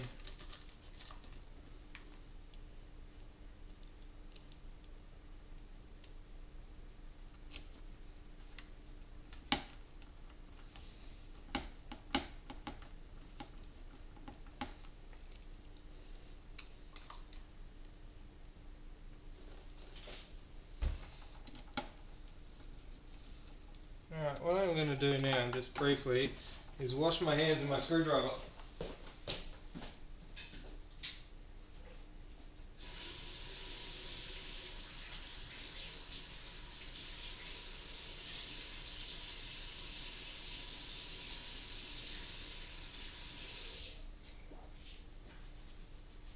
Because there is nothing worse than having a greasy screwdriver, trying to put things back together with a greasy screwdriver.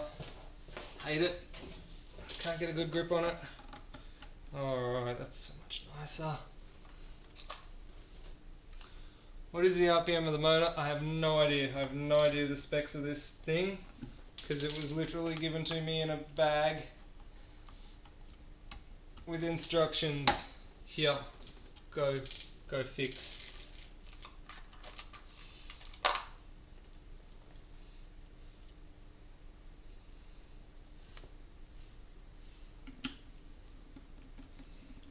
Alright.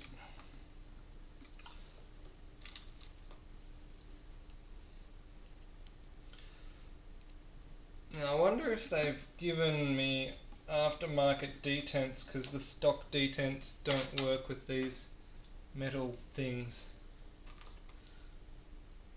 The holes, no, they look about the same. Now, I guess I'll have some spare detents.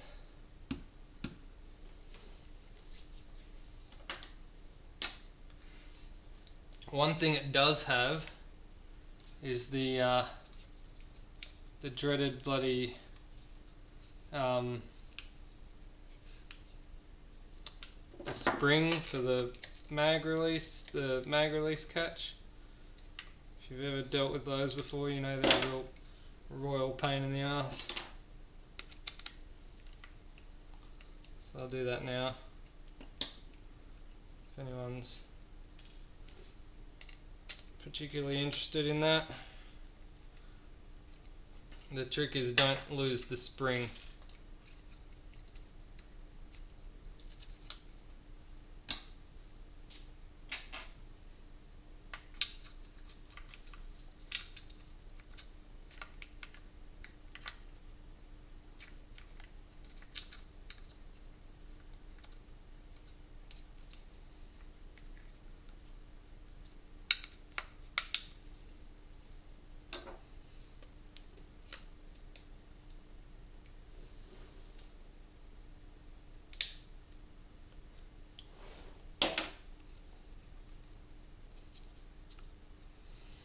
Alright, so now this bit seems like it's come with its own little set of screws. I'm guessing those are tapped, and that's an Allen head.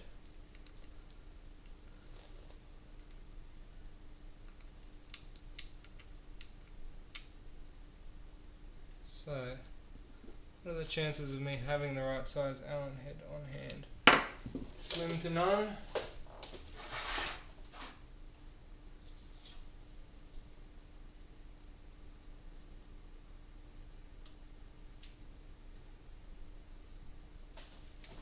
I don't know what size it is, but it's tiny.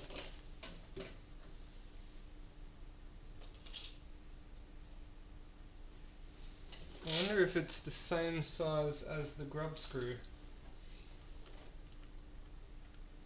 Nope, it's bigger than the Grub screw, smaller than anything else.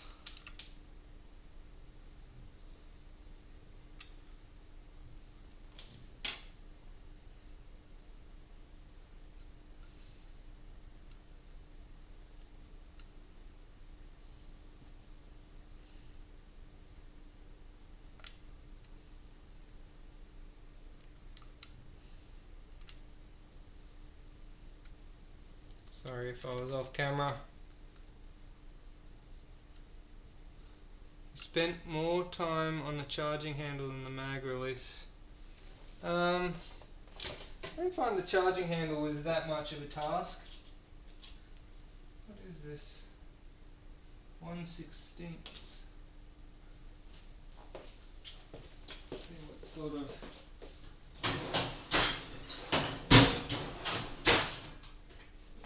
Allen keys I've got. I think 1.5mm is the smallest Allen key I have.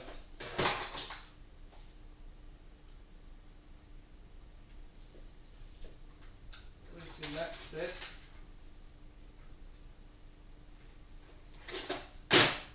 It's probably Imperial too. Oh, I got a 1.27 here.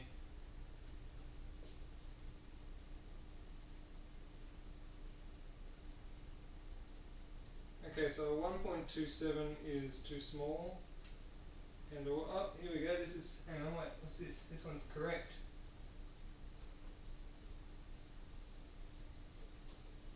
Whatever size this is correct. Alright. Found it.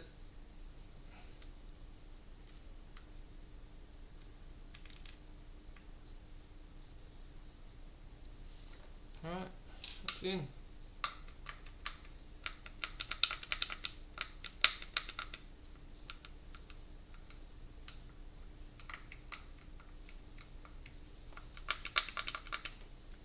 Think I can let go of this thing now. Cool, that's done. This one.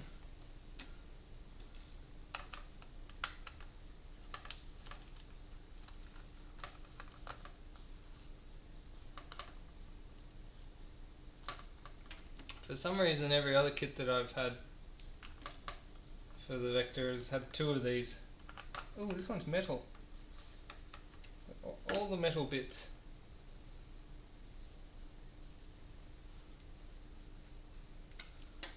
Even that little stock, folding stock catch is metal, which is, I don't know, cute.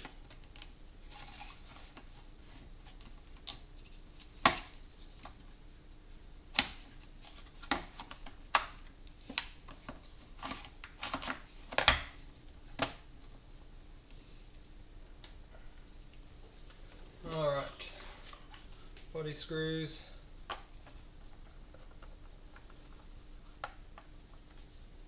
Short ones for what it's worth into the gearbox body on the lower. They're the little short screws. 3 on each side.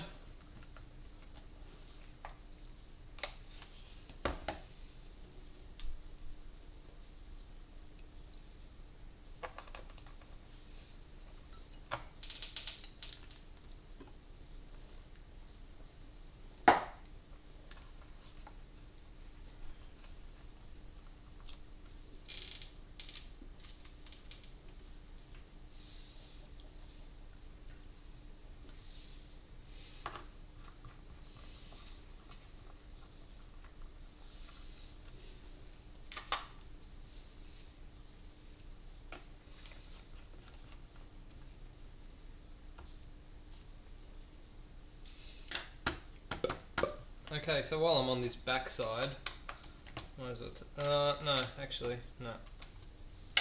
Don't do that. That'd be silly. Put these ones on first. because otherwise the little knob thing's not held in by anything. Alright, so do these have a specific way? They do, but they don't seem to fit on quite as nicely as the standard ones do.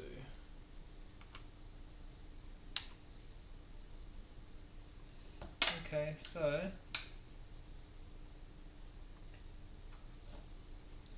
looks like they're a tight fit. Bit of a tight fit on these ones.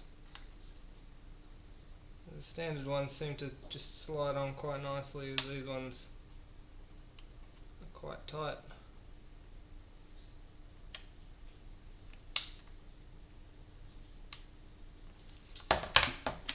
Interesting. There's the other one that I dropped. It doesn't look like these are the right fit. I could be wrong, but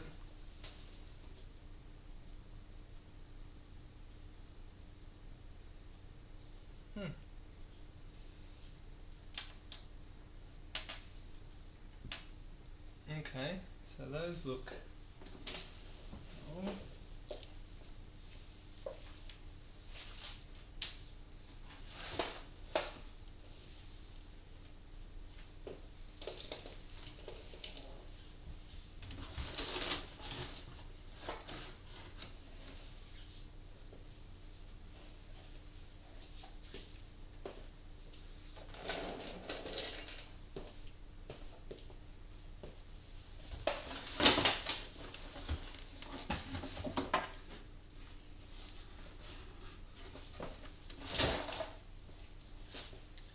where on earth did that one go? Couldn't have gone too far. I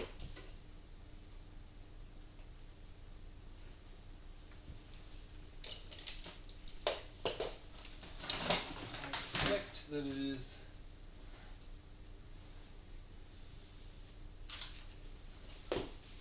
here somewhere. Okay. So it would appear that there is a left and a right version.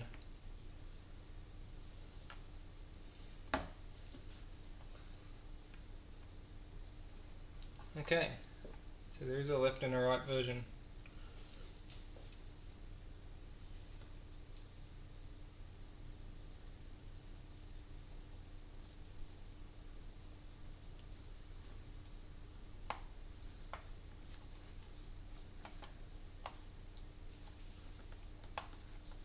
They are very tight.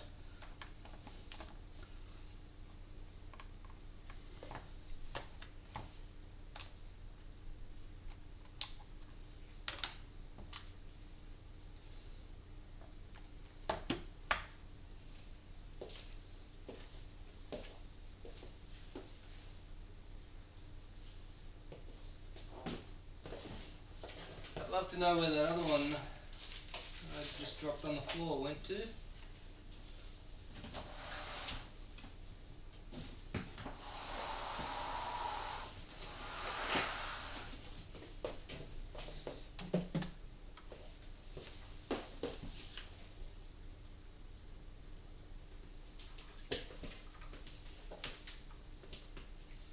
Ah, the awesomeness of live streaming. Everything is super live.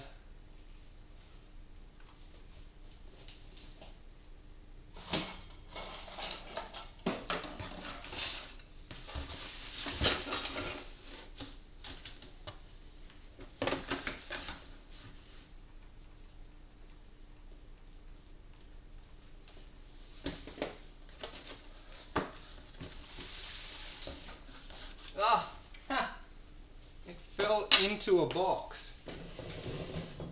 How about that?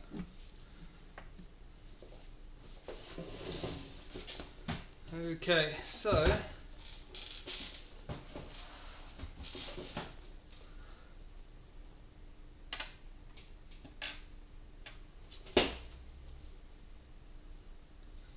Where's the other one?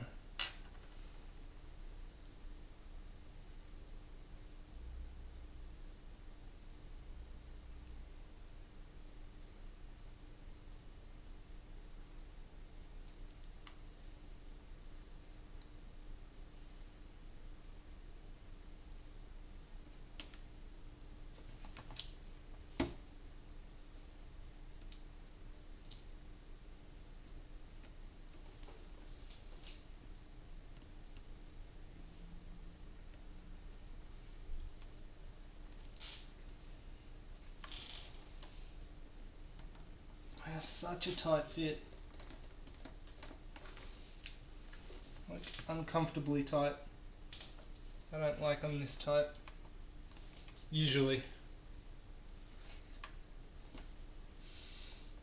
Who's still with me on the chat? It's pretty quiet in there. You guys are my entertainment. Don't go all quiet on me.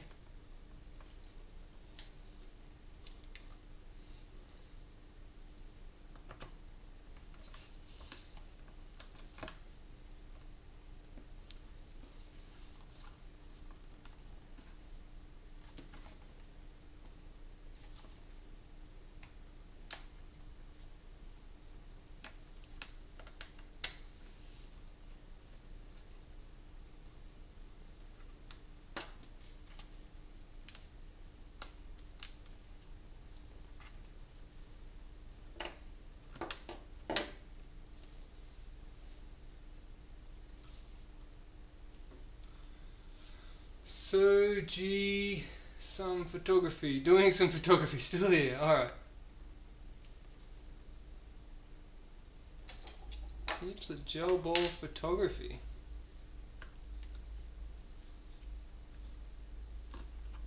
I'm not sure how I feel about these metal things.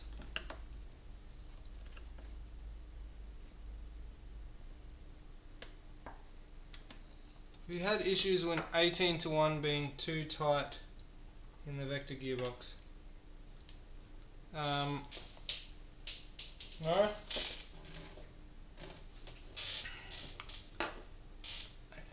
No, not with 18:1. I haven't had any issues with anything being too tight in the vector gearbox actually.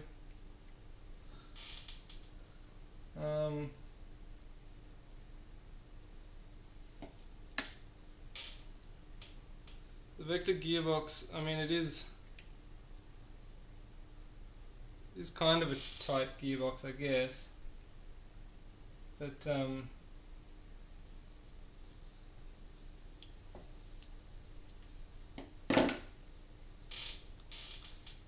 bushes.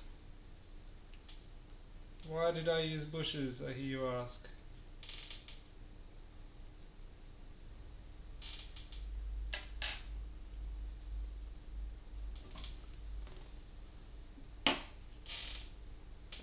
It wasn't by choice, but if I had the choice I would use bushes anyway. Does that make sense?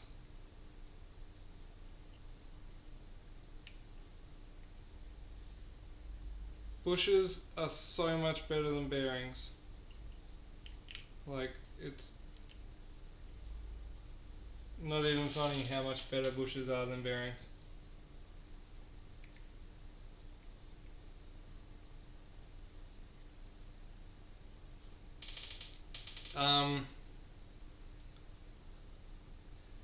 I've never seen a bush fail. I mean, they wear out eventually, but bearings fail catastrophically and destroy all your gears and gearbox in the process.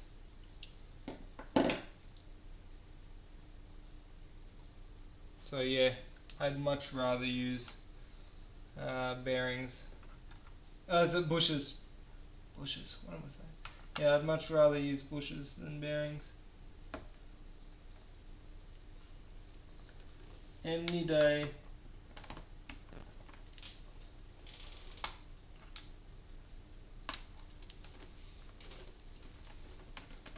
Alright, these things are so tight, these metal switches.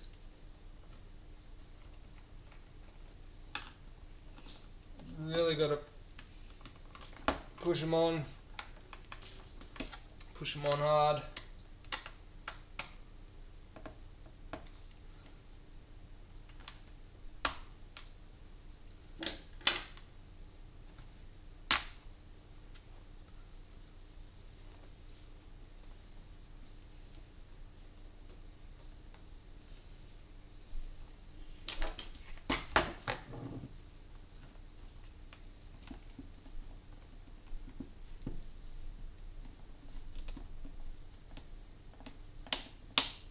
Alright, there they go.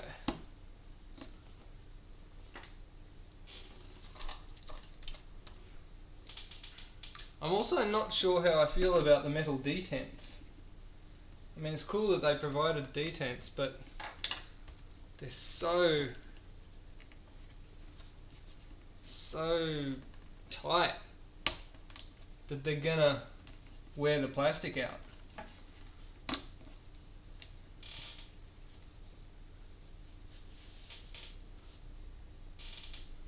Oh, I mean, I got them in flush. I just had to push really hard. Harder than I probably would have liked, but is what it is. Alright.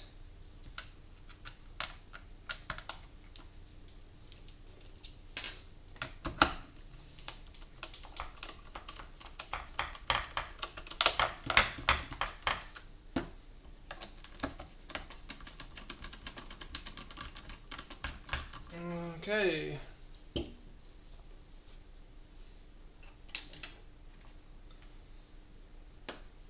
that the same? I felt that these were a little bit loose before. Just give them a tighten up while I'm here. Alright. So it's interesting that they didn't give me the black piece for this, because I'd taken that out all in preparation for that and everything, but then no black piece for that. Oh well. Alright. Do this side.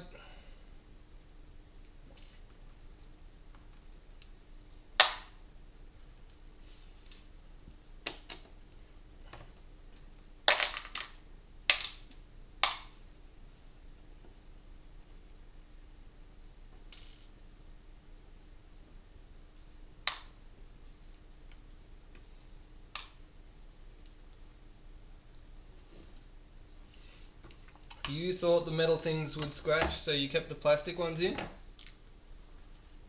Yeah, I thought the same thing. In fact, I still do think the same thing. And if this was my vector, I'd probably do that. But given that this person has supplied all this stuff to me and said, please fit all this stuff, who am I to turn around and say, no, I'm not going to fit this stuff? That would just be weird. Or rude. Or something.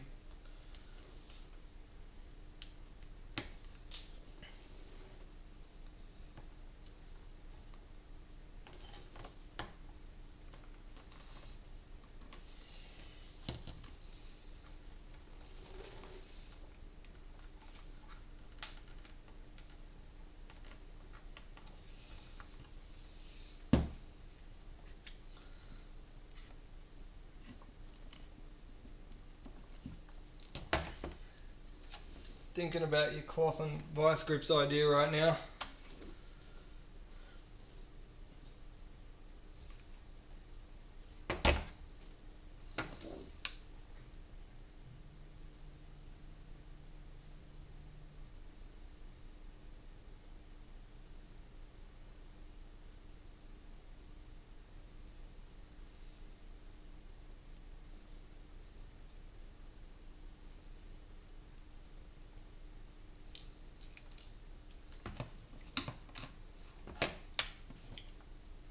In a safe position, I believe. Pays to know what position it's in so that you know which groove you're going to stick your detent into.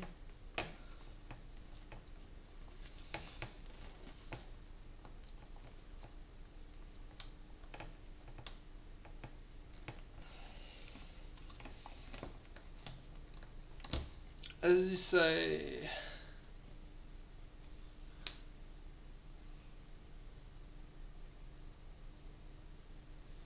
paint makes it that really bit fun.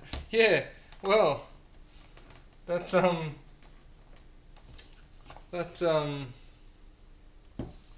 MP7 that I had a while back, is that what you're referring to?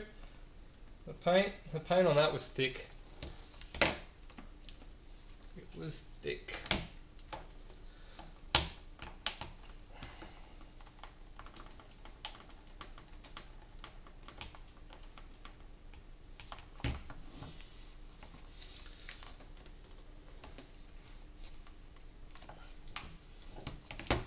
Alright.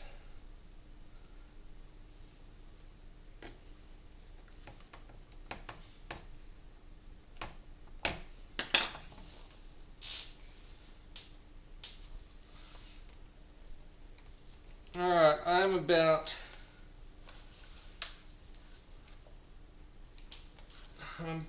15 minutes from calling it a night. I want to get this sorted.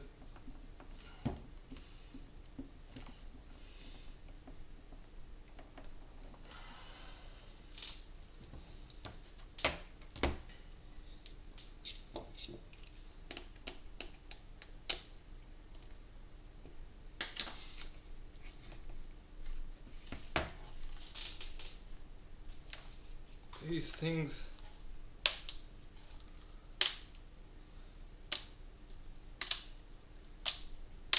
they do kind of have a nice click to them,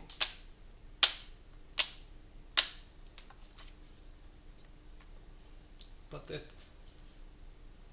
tight as hell.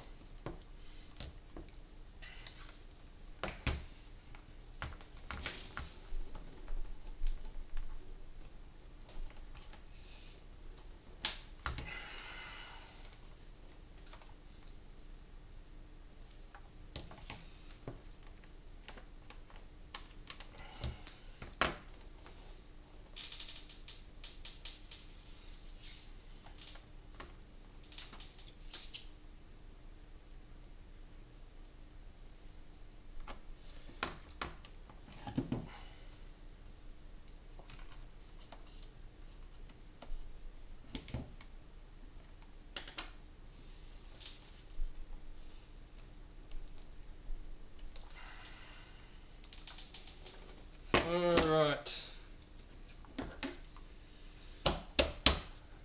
What's next? Spring. That's another interesting thing. I thought he was going to have a black spring retainer here as well, but it's not. It's the orange one.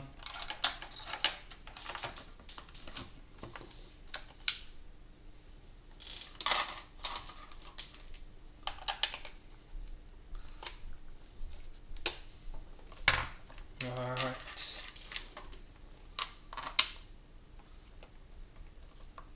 Very close to finishing this off.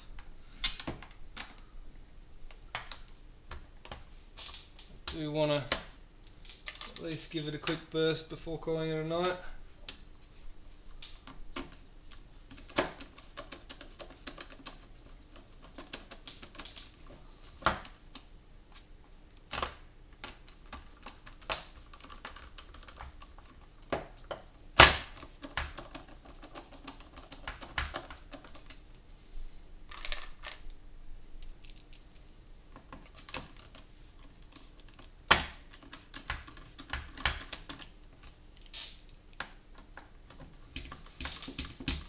Alright, 1.3 spring.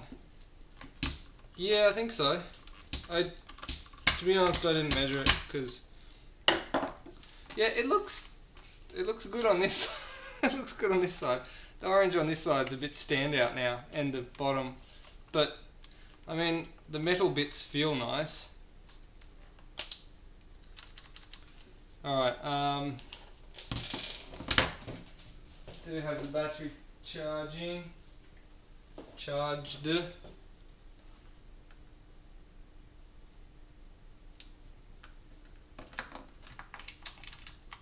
I'm sure once he's seen this, he's probably going to go out and buy the other little orange bits. Sorry, the other little black bits to replace these orange bits. Alright, I'm going to set up the chrono for you guys.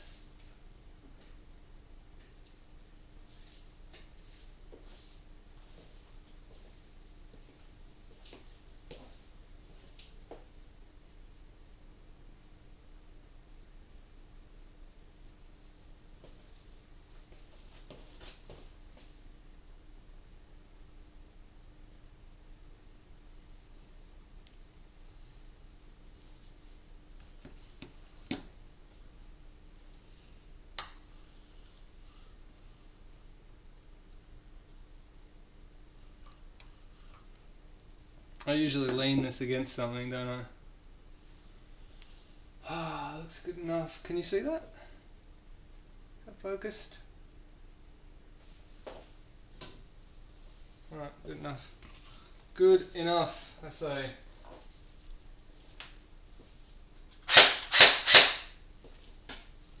Cool. Mag.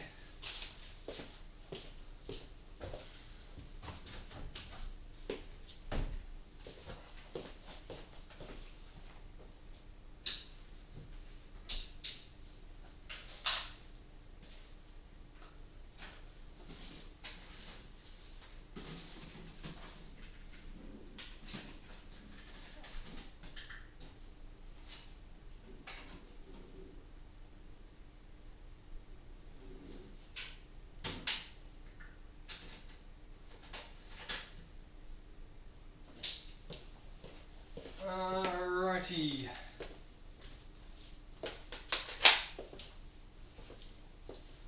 Just gonna prime it.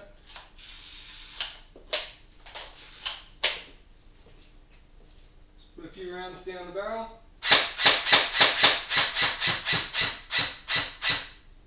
Okay. This happens sometimes when you have a dry barrel. Let me just... I haven't even put you on the chrono screen yet anyway.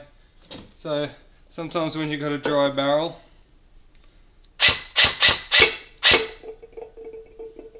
if you pull the charging handle on it and you've got a dry barrel, it can actually force a few balls, there we go, into the barrel, and that's not great for anyone. I'm using blues here. You might notice I'm using blues because basically I don't have a lot of milkies left. But also because this is a 7.5mm barrel. Anyway, let's get you onto the chrono screen.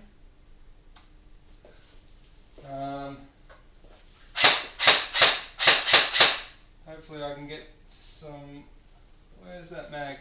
Get some balls feeding.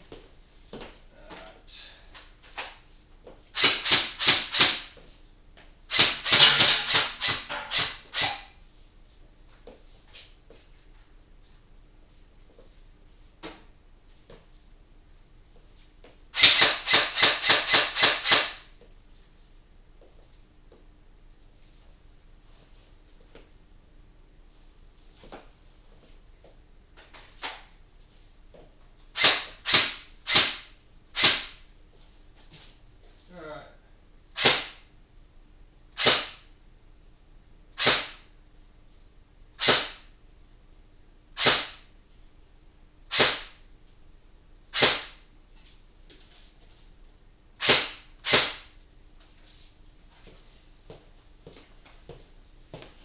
So that is sitting around the 240 mark.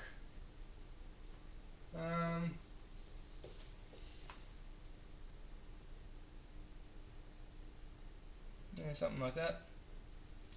There you go.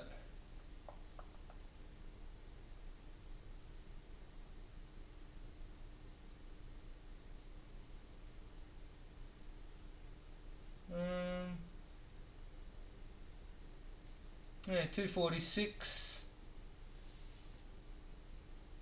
which isn't I didn't forget the green O-ring, Alien.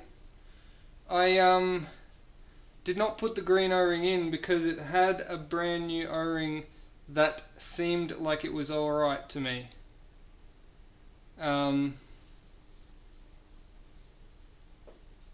Clear history.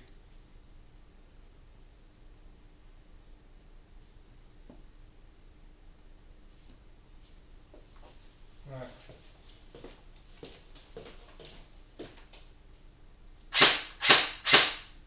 Think about some more in.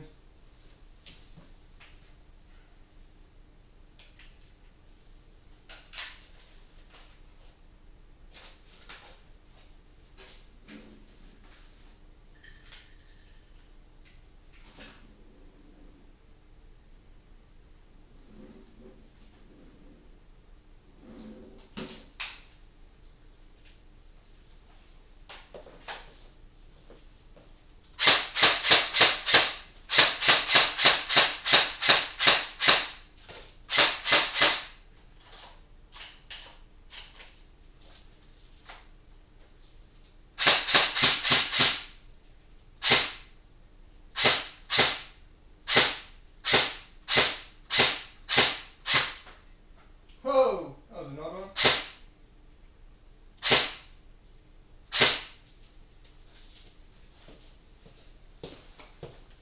I think that's pretty consistent around the 230s, 240s.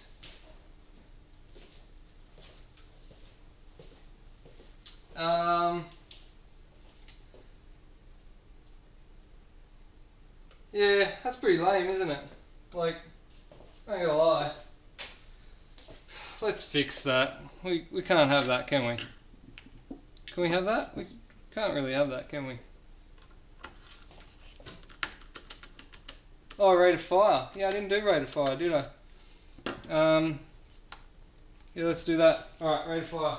I will put some more gels in.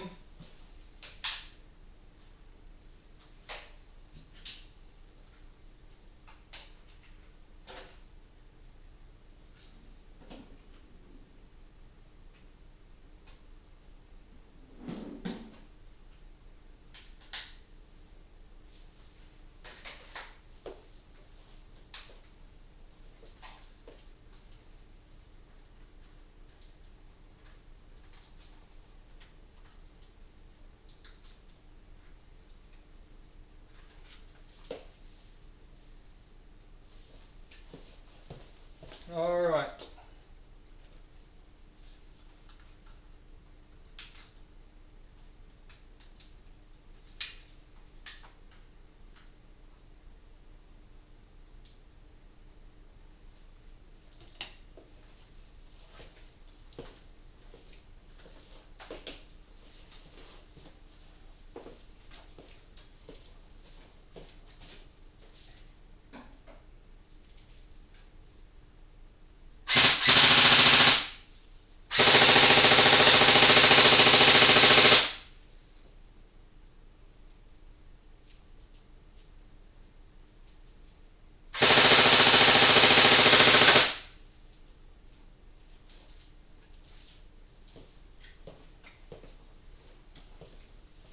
Alright, does that display rate of fire on the... Oh, it does. 14 rounds per second. Can you see that? 14 rounds per second, which is 82 rounds per minute. Is that right? Am I getting that right? Okay. Now, let's kick it up a notch. Because that was a bit boring.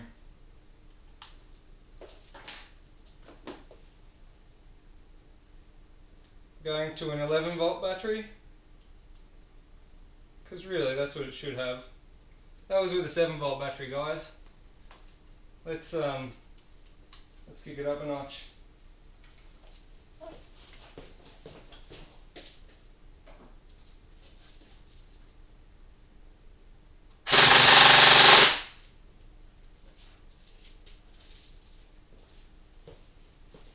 What was that?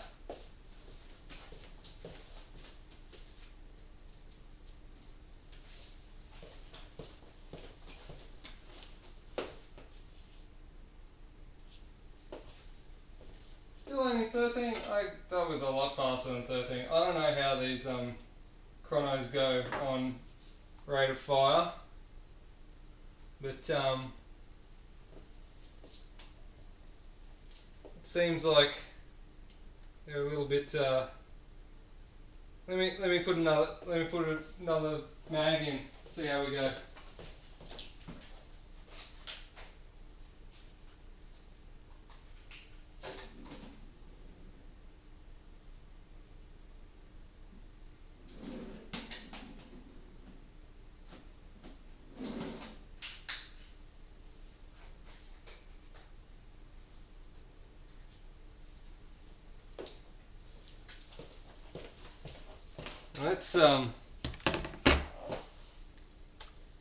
Let's get a bit more interesting with this spring too.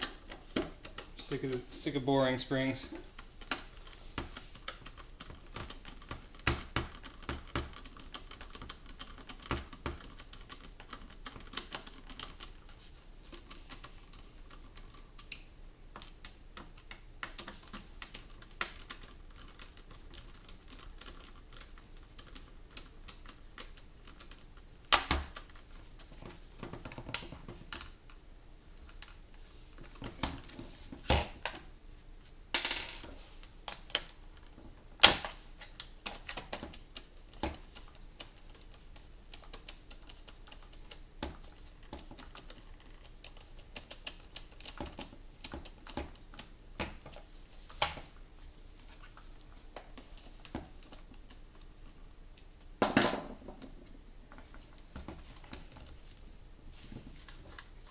My head's in shot.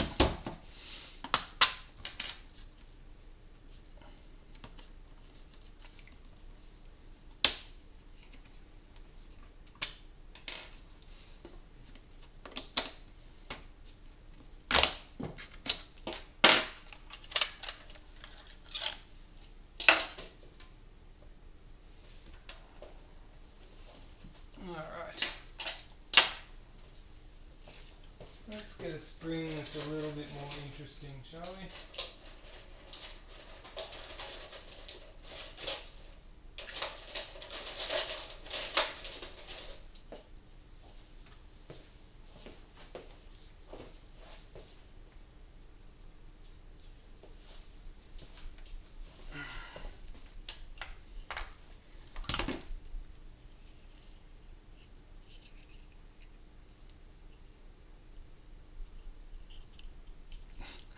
It wasn't the stock spring. Look, this is the stock spring.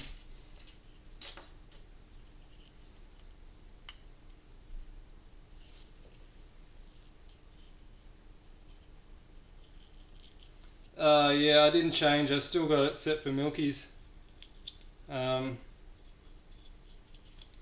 Shouldn't make much difference though, because that setting only affects the joules, the calculation of joules.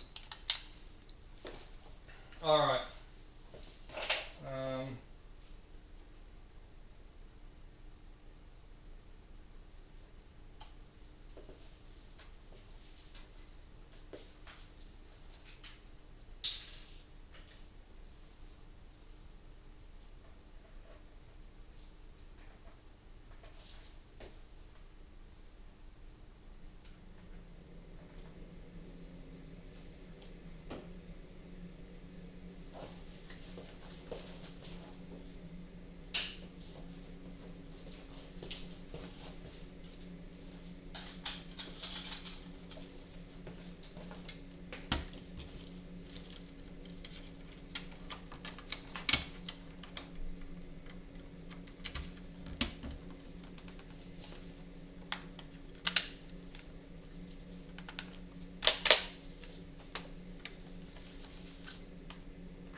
try this again.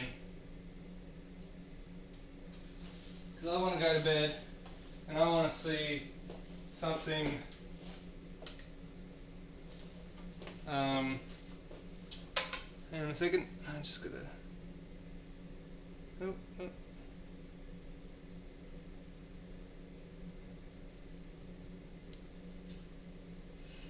I want to see something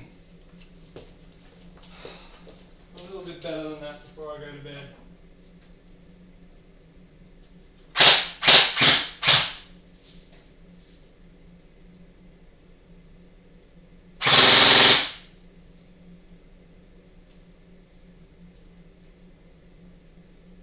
Alright.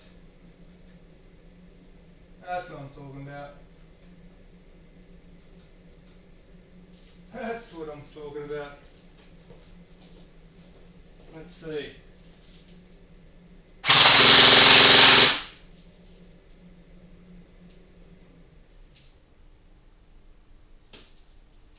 Alright, so was that 29 rounds per second?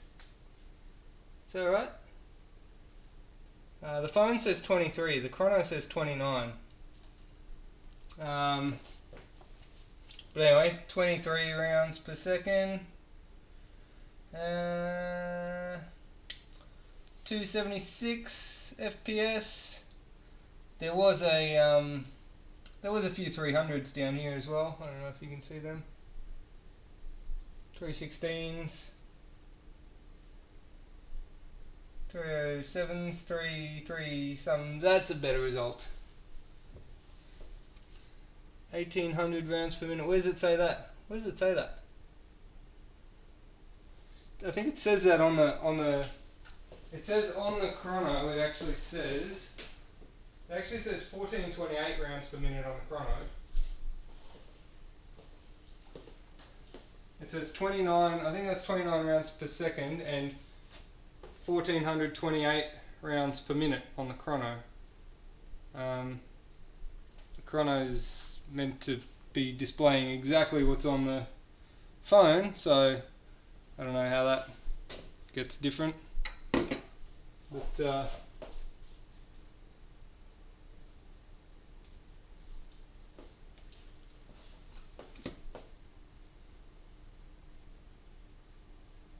can you see that? Maybe not.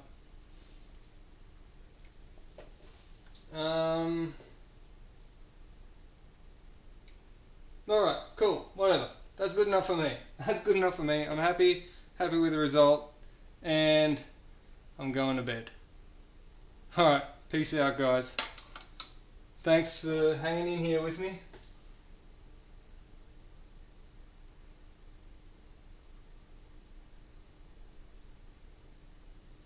Oh yeah, Chris. I know that feel. I know those feels, bro. Did you see my video? Yeah, man. Alright. Peace out.